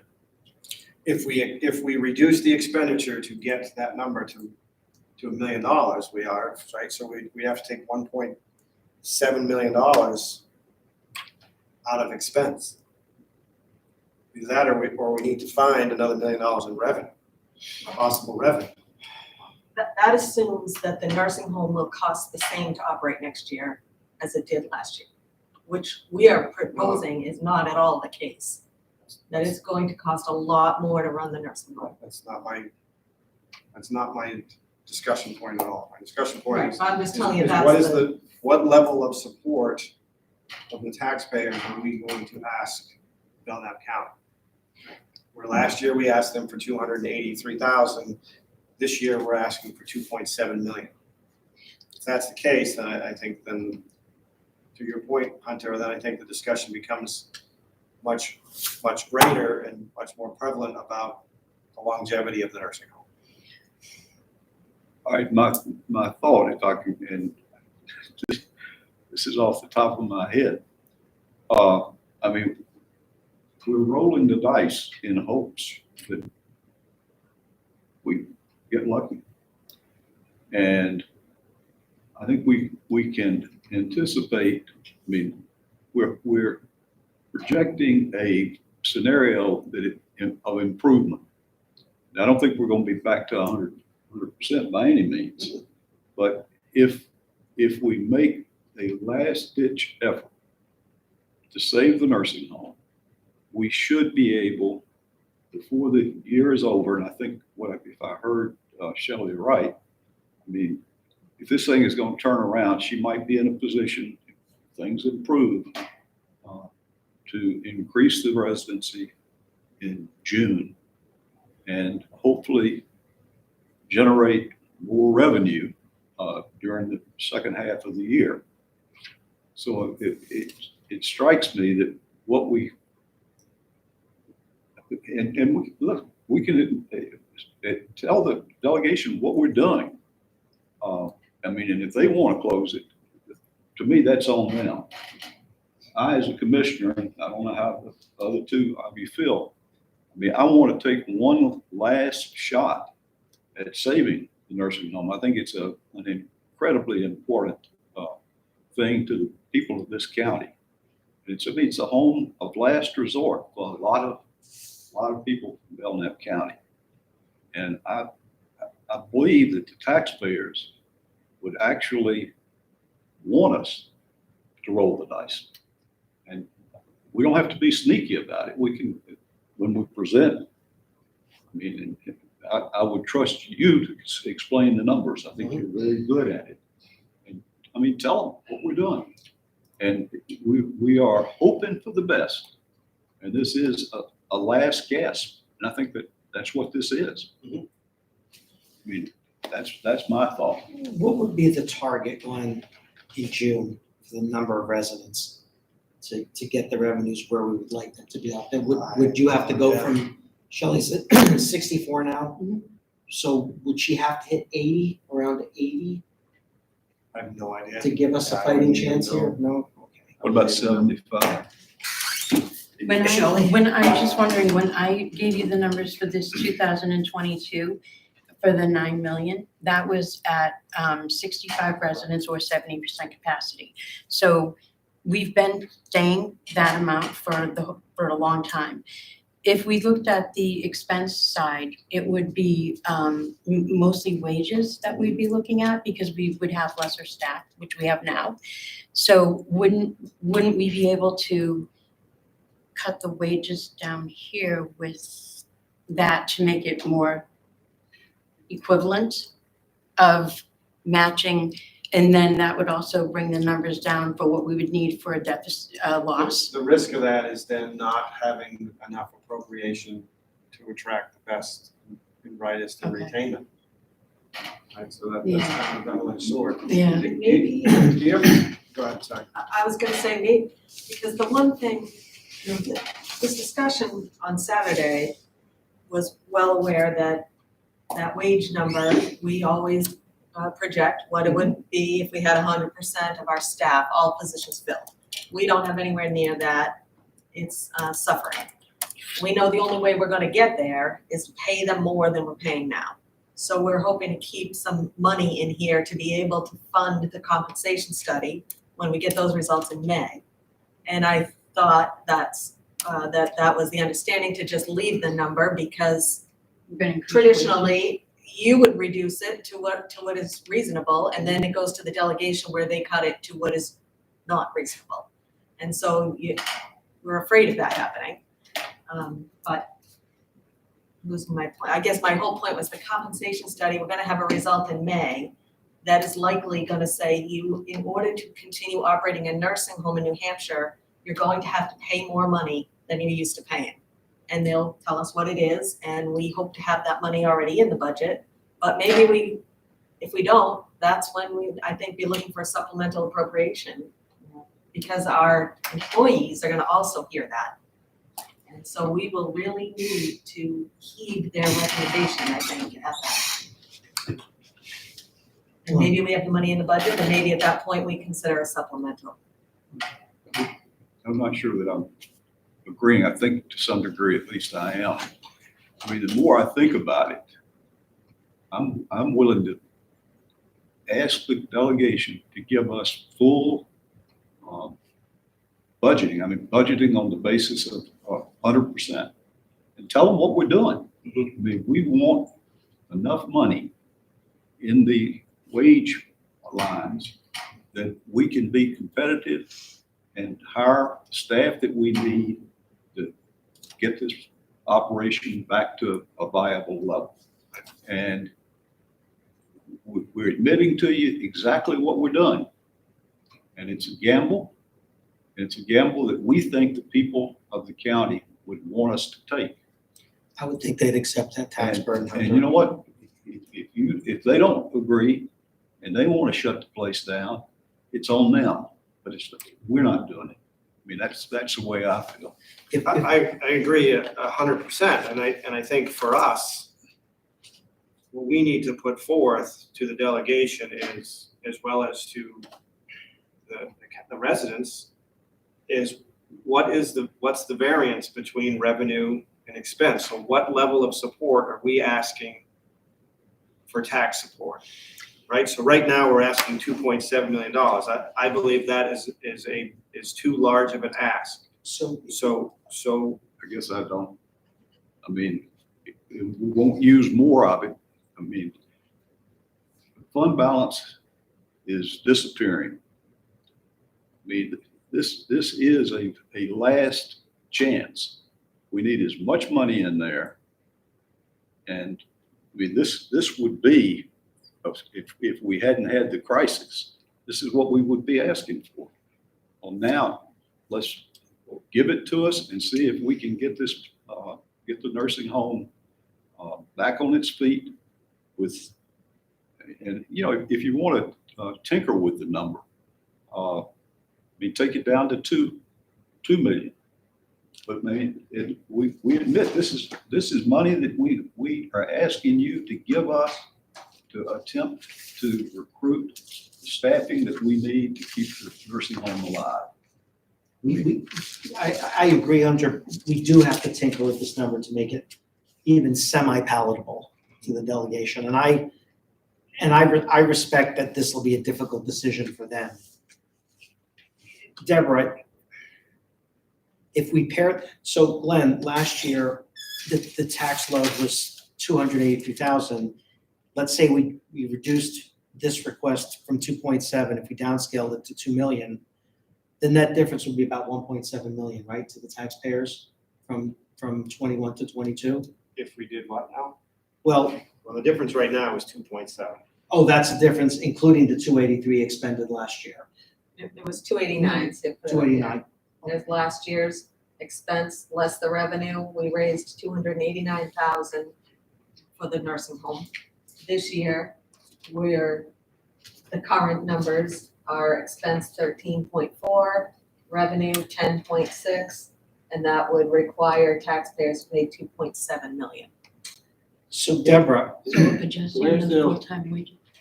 I'm looking at your budget sheet here, and I got 11,604,498 for nursing home 2021 budget. $11,571,033 The report that I have in my book. is the current 2021 revised budget. 11,604,698, so. They just took 20,000 out or 30,000 out for the transfer, the executive committee on Tuesday. So that, Oh, over.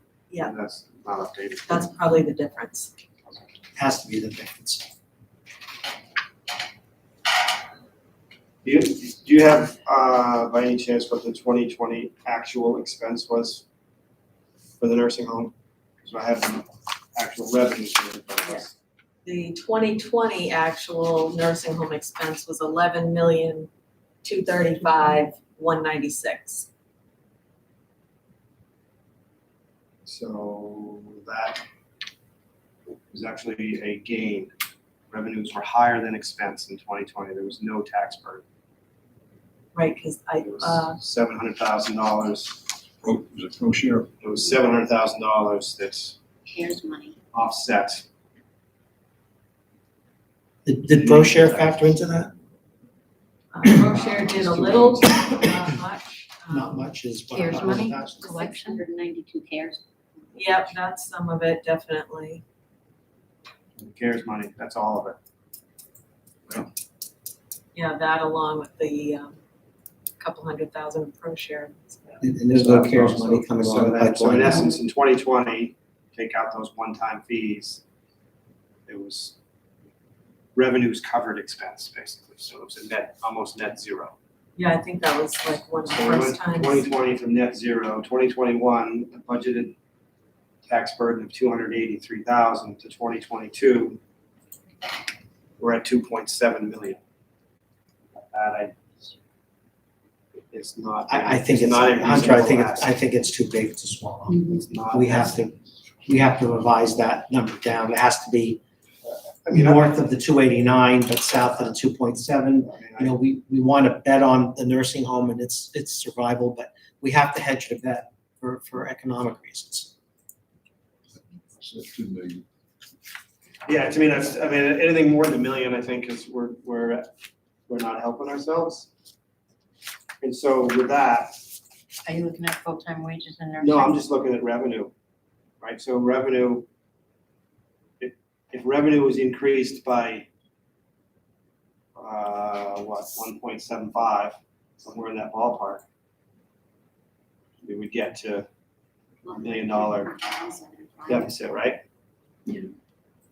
And so then that would be 11, 12, 1.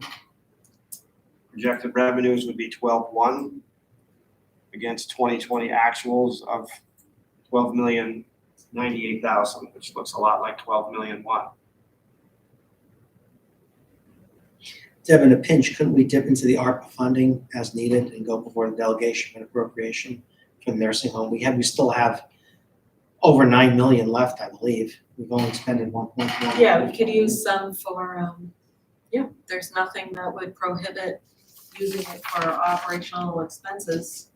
So Hunter, if we set the number arbitrarily at 1 million, taxpayer liability for 289. Insurance Med B and the, and then we have the ARP Medicaid funding for a incentive. fallback. That worked. those two to increase the revenue, So it hit those two spots. Mhm. So it'd be, if we did that, the Medicaid MQIP incentive and the co-insurance B, what we get. Private pay number, I mean, just my 2 cents looked a little low. I If thought we it was were low. At a Thinking, million? yeah, I mean, only a million, when 1,000,003. in 2020, we were 1,000,003, almost 1,000,004 in 2019. yeah, I would think, 1.3 is what I was just looking at maybe, but that would, right, be fully staffed. Or fully, whatever, both, Yeah, full house. full house all around, yeah. Can I ask a Please do. morose question? No such thing. What's the average life expectancy of our residents?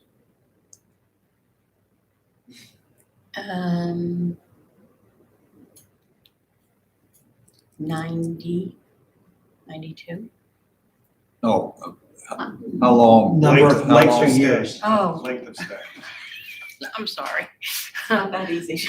That's still helpful, though. 90 is not bad. And We what- have people that have been there 12 years. So if you say 6 in a nursing home, 5, 6, All right, let me put it. for the in a average, I different- mean, What, for average. what number of our residents die during a normal year?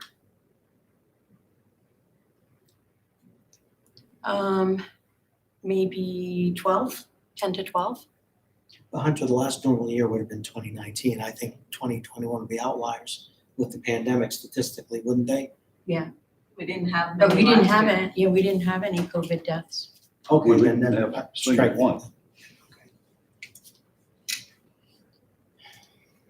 So I mean, there is some potential residential additions, although you're not changing the ultimate number.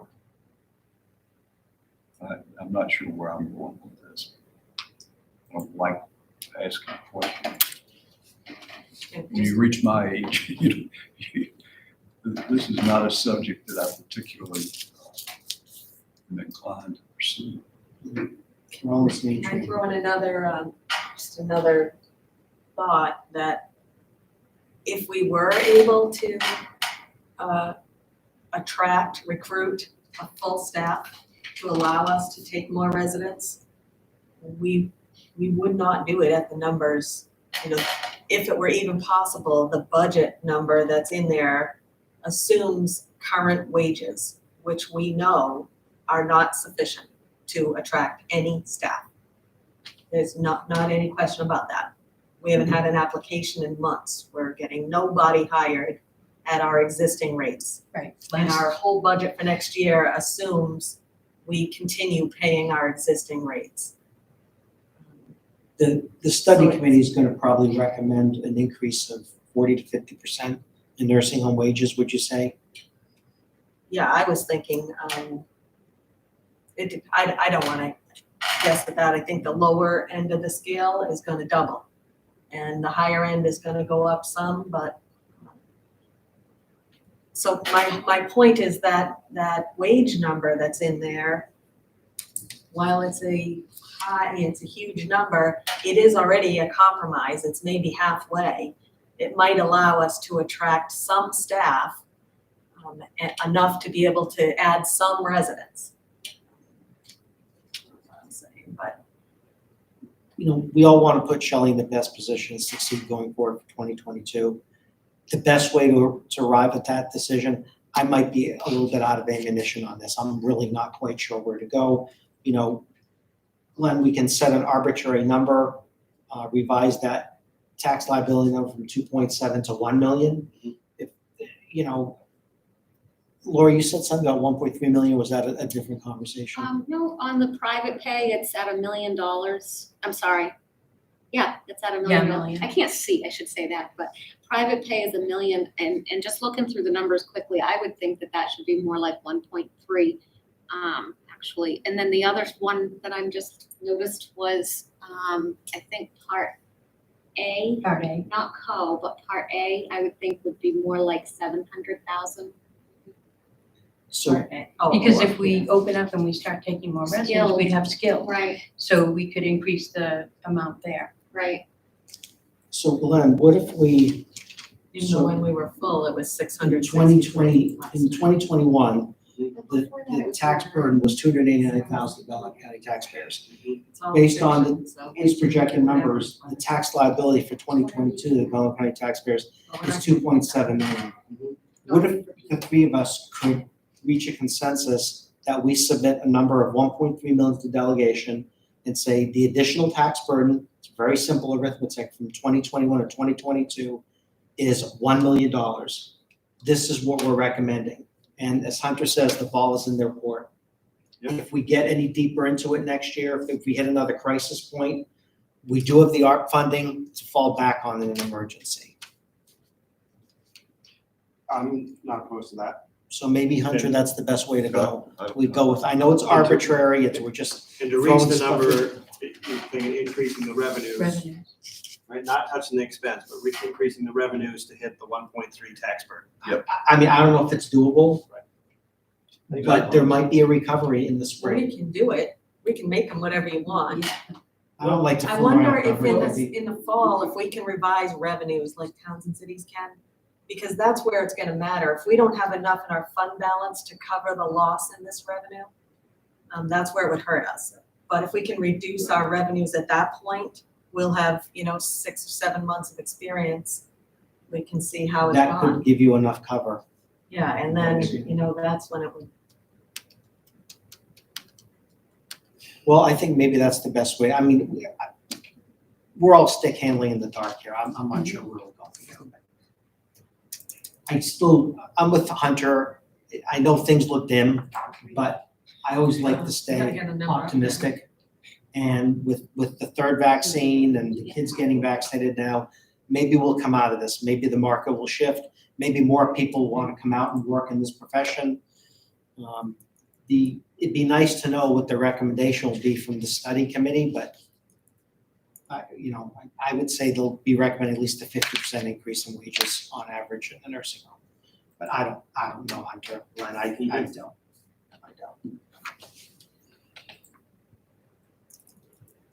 And I think I think the board's really giving this due diligence here. And, we're giving a lot more thought than the delegation will be in a position to. But I would like to present this to the delegation in this way, say, we're really, the nursing home is a great peril here. We're trying to be fiscally prudent, but we can't pinch pennies when the survival of the nursing home is at stake. I think that's the essence of what Hunter's saying. Agreed. So how much is your amount to be raised by taxes? I mean, is it what, I'm at 1,052,000, you're at 1.3? Okay. Which is 2021 plus an additional $1 million due to. Let's calculate exactly, what the impact is going to be on property tax. Did you put the revenues up in, So that's a net increase of Okay, $1 million you're adjusting from in there for the 2021 to Med A and 2022. Med A? Just over $1 million. Thank you. It was 289 in 21. So there is an impact there, bro.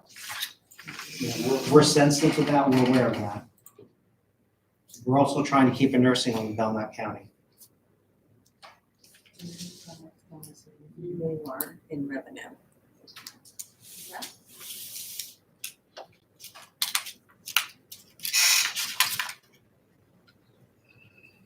Okay, 35,000 less. 54.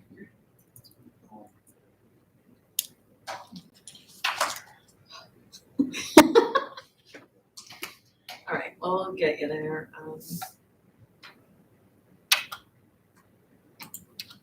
What was it?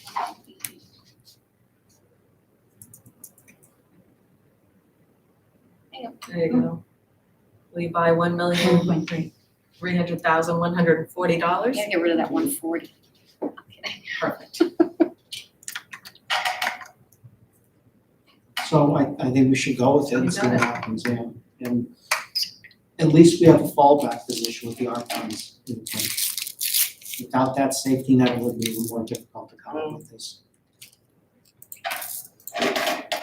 I'm not an expert on the outcome, but the issue with that is I don't believe we can use it to cover budgeted costs. Right, so, We'll be able to use it to cover operating costs of the nursing home. To the extent, actually of $10 million now. They've revised the most recent rules. So we can spend as if we had $10 million of lost revenue. And that can be broadly used on, I have heard virtually no restriction yet on that. And one fewer beds is lost revenue. But I hope you don't do that. No, I understand that, but that might be a good piece of information to have and be certain of that, because I think as we move next to our summary and fund balance conversation, we're not gonna have any fund balance. However, to assist the nursing home in getting things back to a level playing field and getting back on track, it may make sense to use $1 million of ARP funds to offset this $1 million tax burden that we're asking. So we get back to a or $300,000 tax participation from the residents.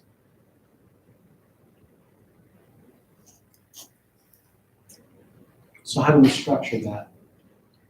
I think that's two things. One, I think we want to be 100% certain that we can do that, right? And it sounds like you guys are pretty close to being 100%. Yeah, I trust them on And this. then I think it's in the same conversation that we have with the delegation, that this is what it's gonna take to operate a nursing home and get things that we believe corrected. If 1.3 million is certainly more than palatable, then there's an option of using some ARP funds, in essence, like a fund balance offset in the nursing home. Yeah, I mean, I think that's reasonable.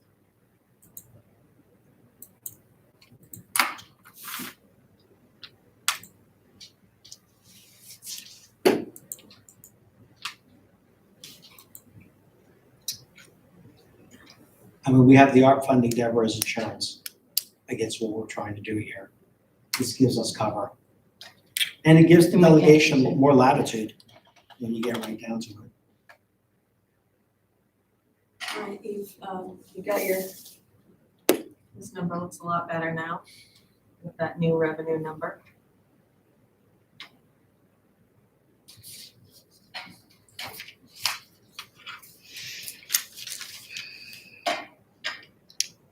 And we just revise the expense. This are 33, 31.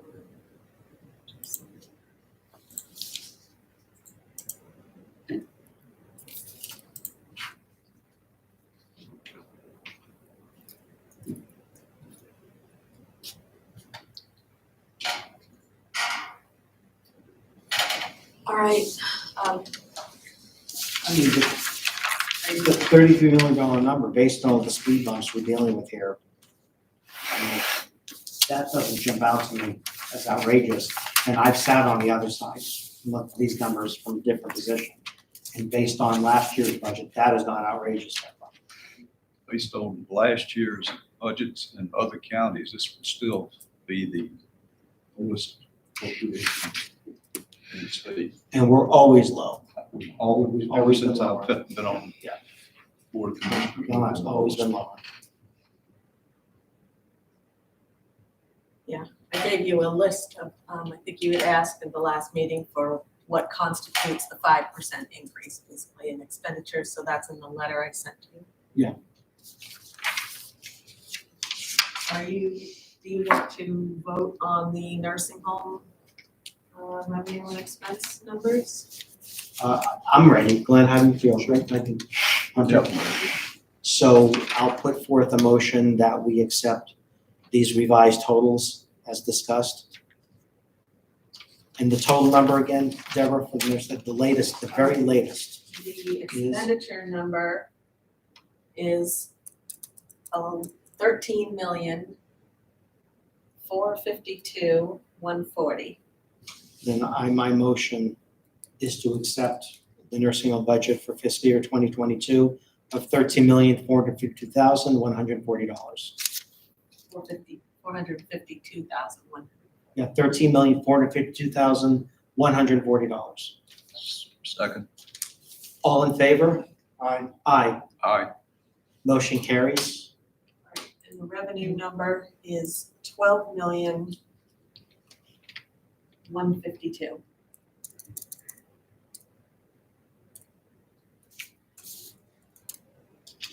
I mean, it's going to be clear, I think, to the delegation that, you know, the Board of Commissioners really had to wrestle with this.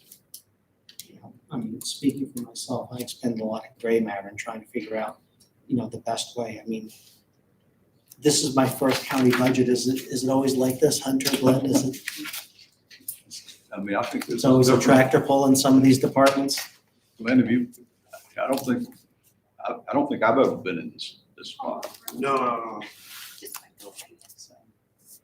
You know, we'll take it as it comes, Deborah. It's really not a bad way. This is not typical of how the commissioners formulate budget, but starting with the amount to be raised by taxes is a good approach. And that's exactly what you did with this nursing home budget. You know, and I know you and Glenn are number purists, and this is kind of an unconventional way to handle it, but, you know, I appreciate the latitude that everyone's granting here to, you know, try and put Shelley in the best position here to maybe have a better 2022 than 2021. It's sure been tough. All right, did someone make a motion? Did you I make, that was your motion on the revenue? Okay. Motion carried, yeah. Second? Did you It hasn't? No, we did No, not. Hunter second. It's done. Okay, all right, Were you unanimous? that's what I heard, okay. Yes, aye. Okay. All right, do you want Thank to you. go through Shall I? some of these Thank other things? Human Services, I provided in your book, backup documentation of that number. It's under Human Services.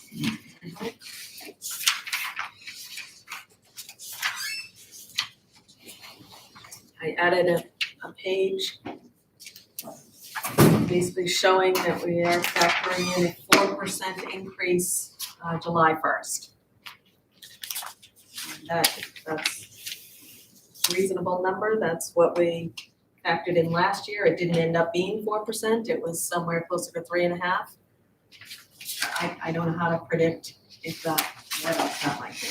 Glenn, do you think it's, based on the economy law, do you think it's likely that we'll go from 3.5 to an actual 4% as opposed to last year, or what are your thoughts I on it? think based off the history of this expense and cost, it's a reasonable estimate for sure. Okay. It was 8% 2 It's years been higher before, than yeah. that, right? Yeah. It's certainly been higher than 4%, so.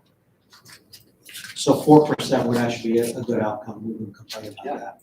And am I not wrong in that this is a number that is largely controlled by those that report to Concord? Yes. Yes.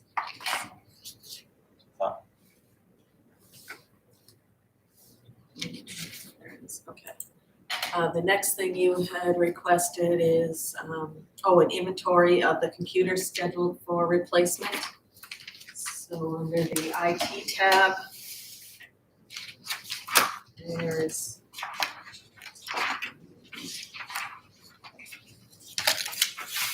page that looks like this. And it's saying that itemizes the exact computers that are scheduled for replacement.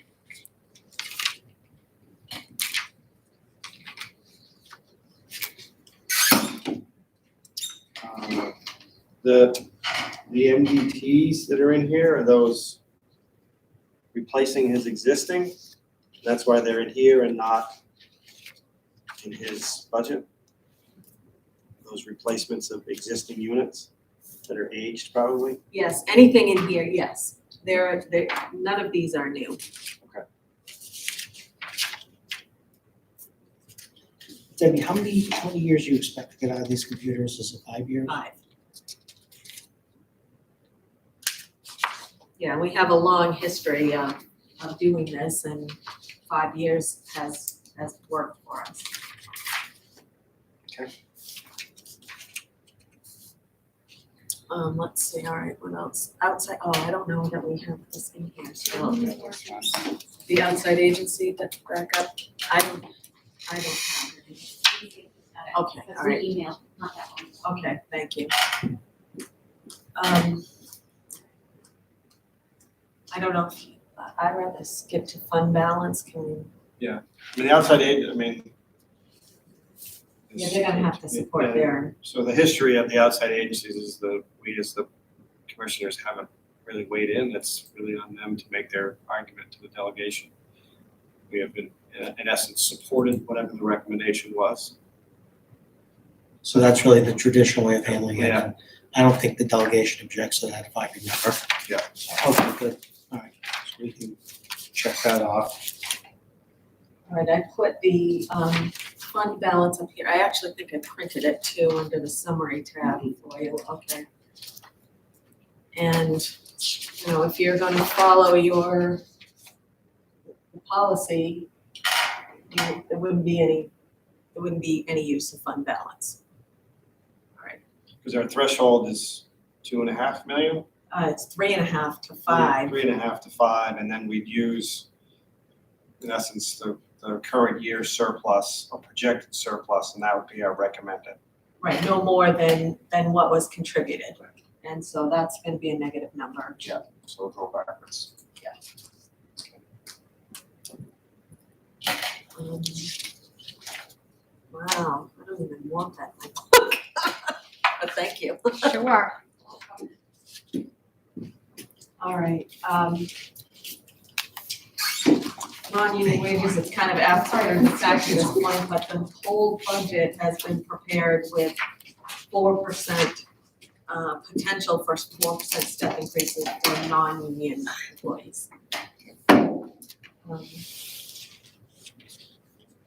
One thing I'm not sure if you want to talk about this now or in your next meeting, but the idea from Saturday's meeting of distributing $700,000 of nursing home surplus funds. There's still that amount remaining. Let's pull that up here. The problem or one concern, there are a couple of options. I've been thinking where to charge that in the budget. If that were, there is 700,000, almost 710,000 in the nursing division, expected surplus. So the whole thing could be charged there. If alternatively, it were dispersed throughout the budget, based on the division that the employees work in, then that would cause overages for. And so that would, then you'd be looking at requesting transfers. So Hunter, excuse me, would it be an abrogation of the board's duties to defer to, say, Representative Compo or the delegation to decide where to allocate that 700,000?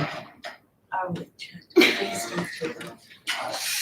Because wherever you put it, it's going to be questioned. Right, And we don't dissect want it. to give up doing proper accounting Okay, that's okay. based on a particular delegation. And there's just a trial. Right. I know, I don't need to jump all over you. No, You may disagree with me. My reaction to this is that what we're doing is a bonus program that is really designed to benefit the nursing staff. They have certain support, but we're not adding to wages in a technical sense. I mean, we're doing a bonus to keep existing staff. And I mean, we're taking it all out of here, but it's really to, I'm not sure that I agree with myself. I think I understand where you're headed with that. I don't disagree, right? So that we're right. So there's certainly excess funds in the nursing area, and the biggest crisis that we have in the nursing home is lack of nursing staff. We also have, more of a full facility-wide issue. I would not be opposed to charging it through the nursing division. I think I'd probably be a bit more inclined to not put it in nursing full-time wages, but create a new line. new What line. would you call that line, Glenn? Year-end stipend. Nursing and stipend, nursing incentives.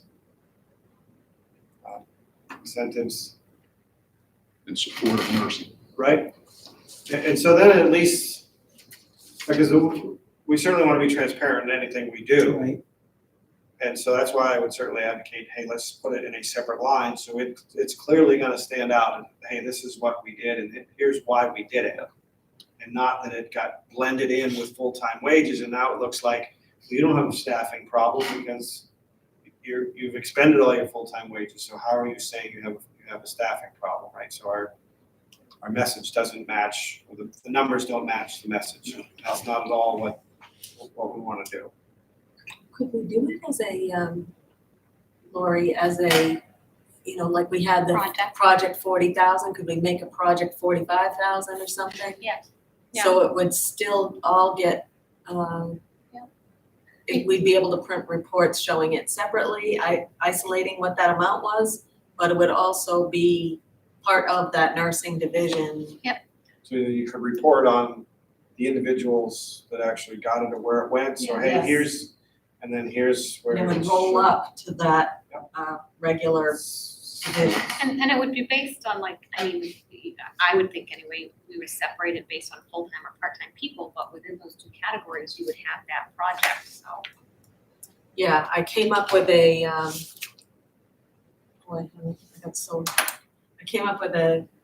talked with Shelley about a formula to figure it out. And I think that's where we ended up at is about $6,200 for a full-time employee and $2,500 for a part-time employee.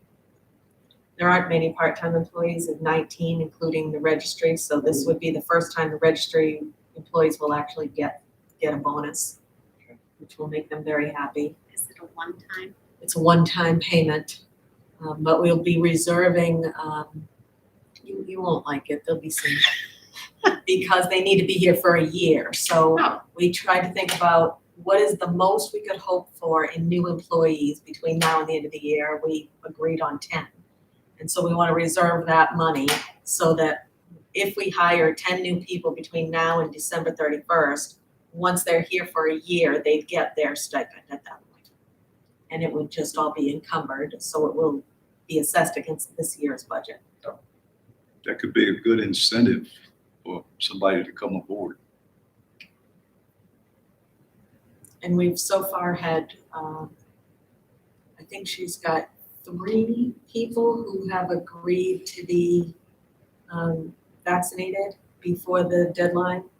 And we have issued 3 exemptions. So, there is some hope here that, and she's working with a new agency in Massachusetts, and she feels encouraged that maybe they'll find us a couple of nurses.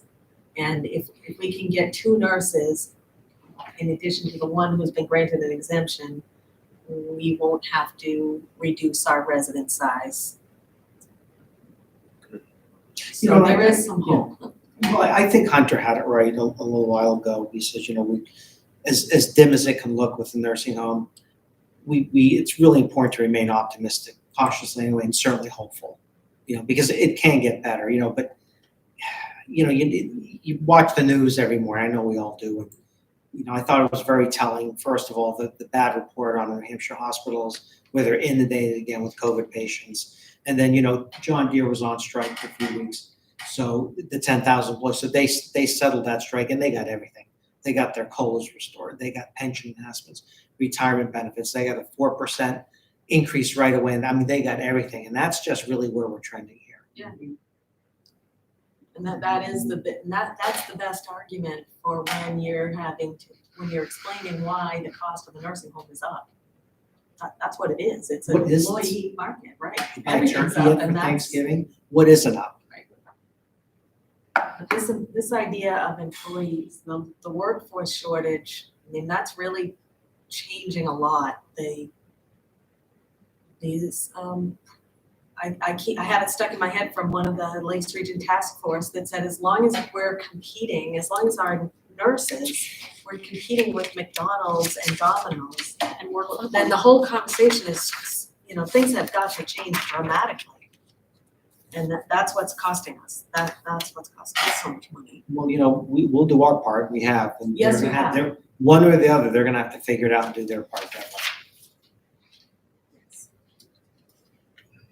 So there's hope, we have some hope, I've been in the midst of, I haven't read my text messages from the union, but we're talking about ways we can move some people into different positions where we need them more.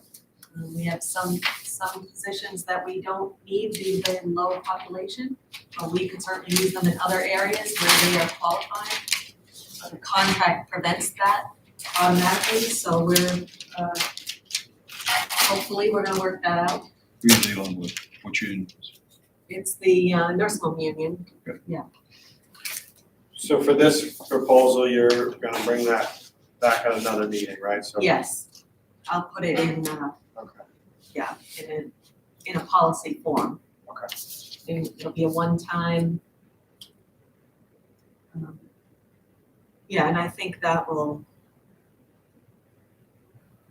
I felt a little, that this does need to we need to show it in our projected surplus in your budget reviews. Okay. I'm so glad you were here, Lori, so you can set up a new project.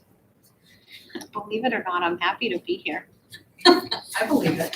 So for procedure, do we recess this work session? Do we adjourn this work session, then come back for a meeting at 5:15, or how? what I should think we do? you would adjourn this meeting, and your regular meeting starts at 5:15. So I never really officially opened the meeting and said I didn't have to. We opened the meeting, you just didn't bang the gavel. Okay, all right. So can I entertain a motion to adjourn? so moved. Second. All in favor? Aye. We are adjourned until 5:15. Deborah, so obviously we're meeting tonight, You're still on live streaming until Thank Jamie you for comes down here. and I'm being careful. Okay. So we're meeting again, the commissioners are on December 3rd, correct? Yes. Okay. So we're back on the regular 2-week schedule.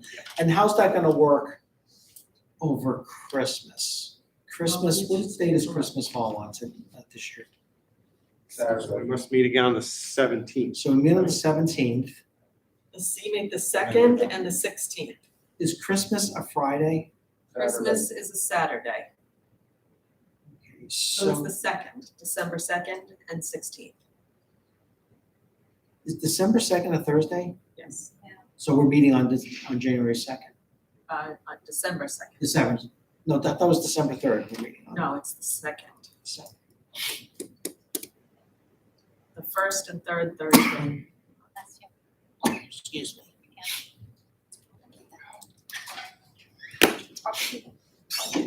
Okay.